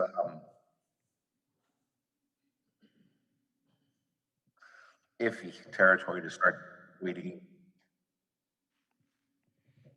Thank you, Vice President Flores. This brings us to item 16. Thank you for all attending. The meeting is adjourned 10:03 p.m.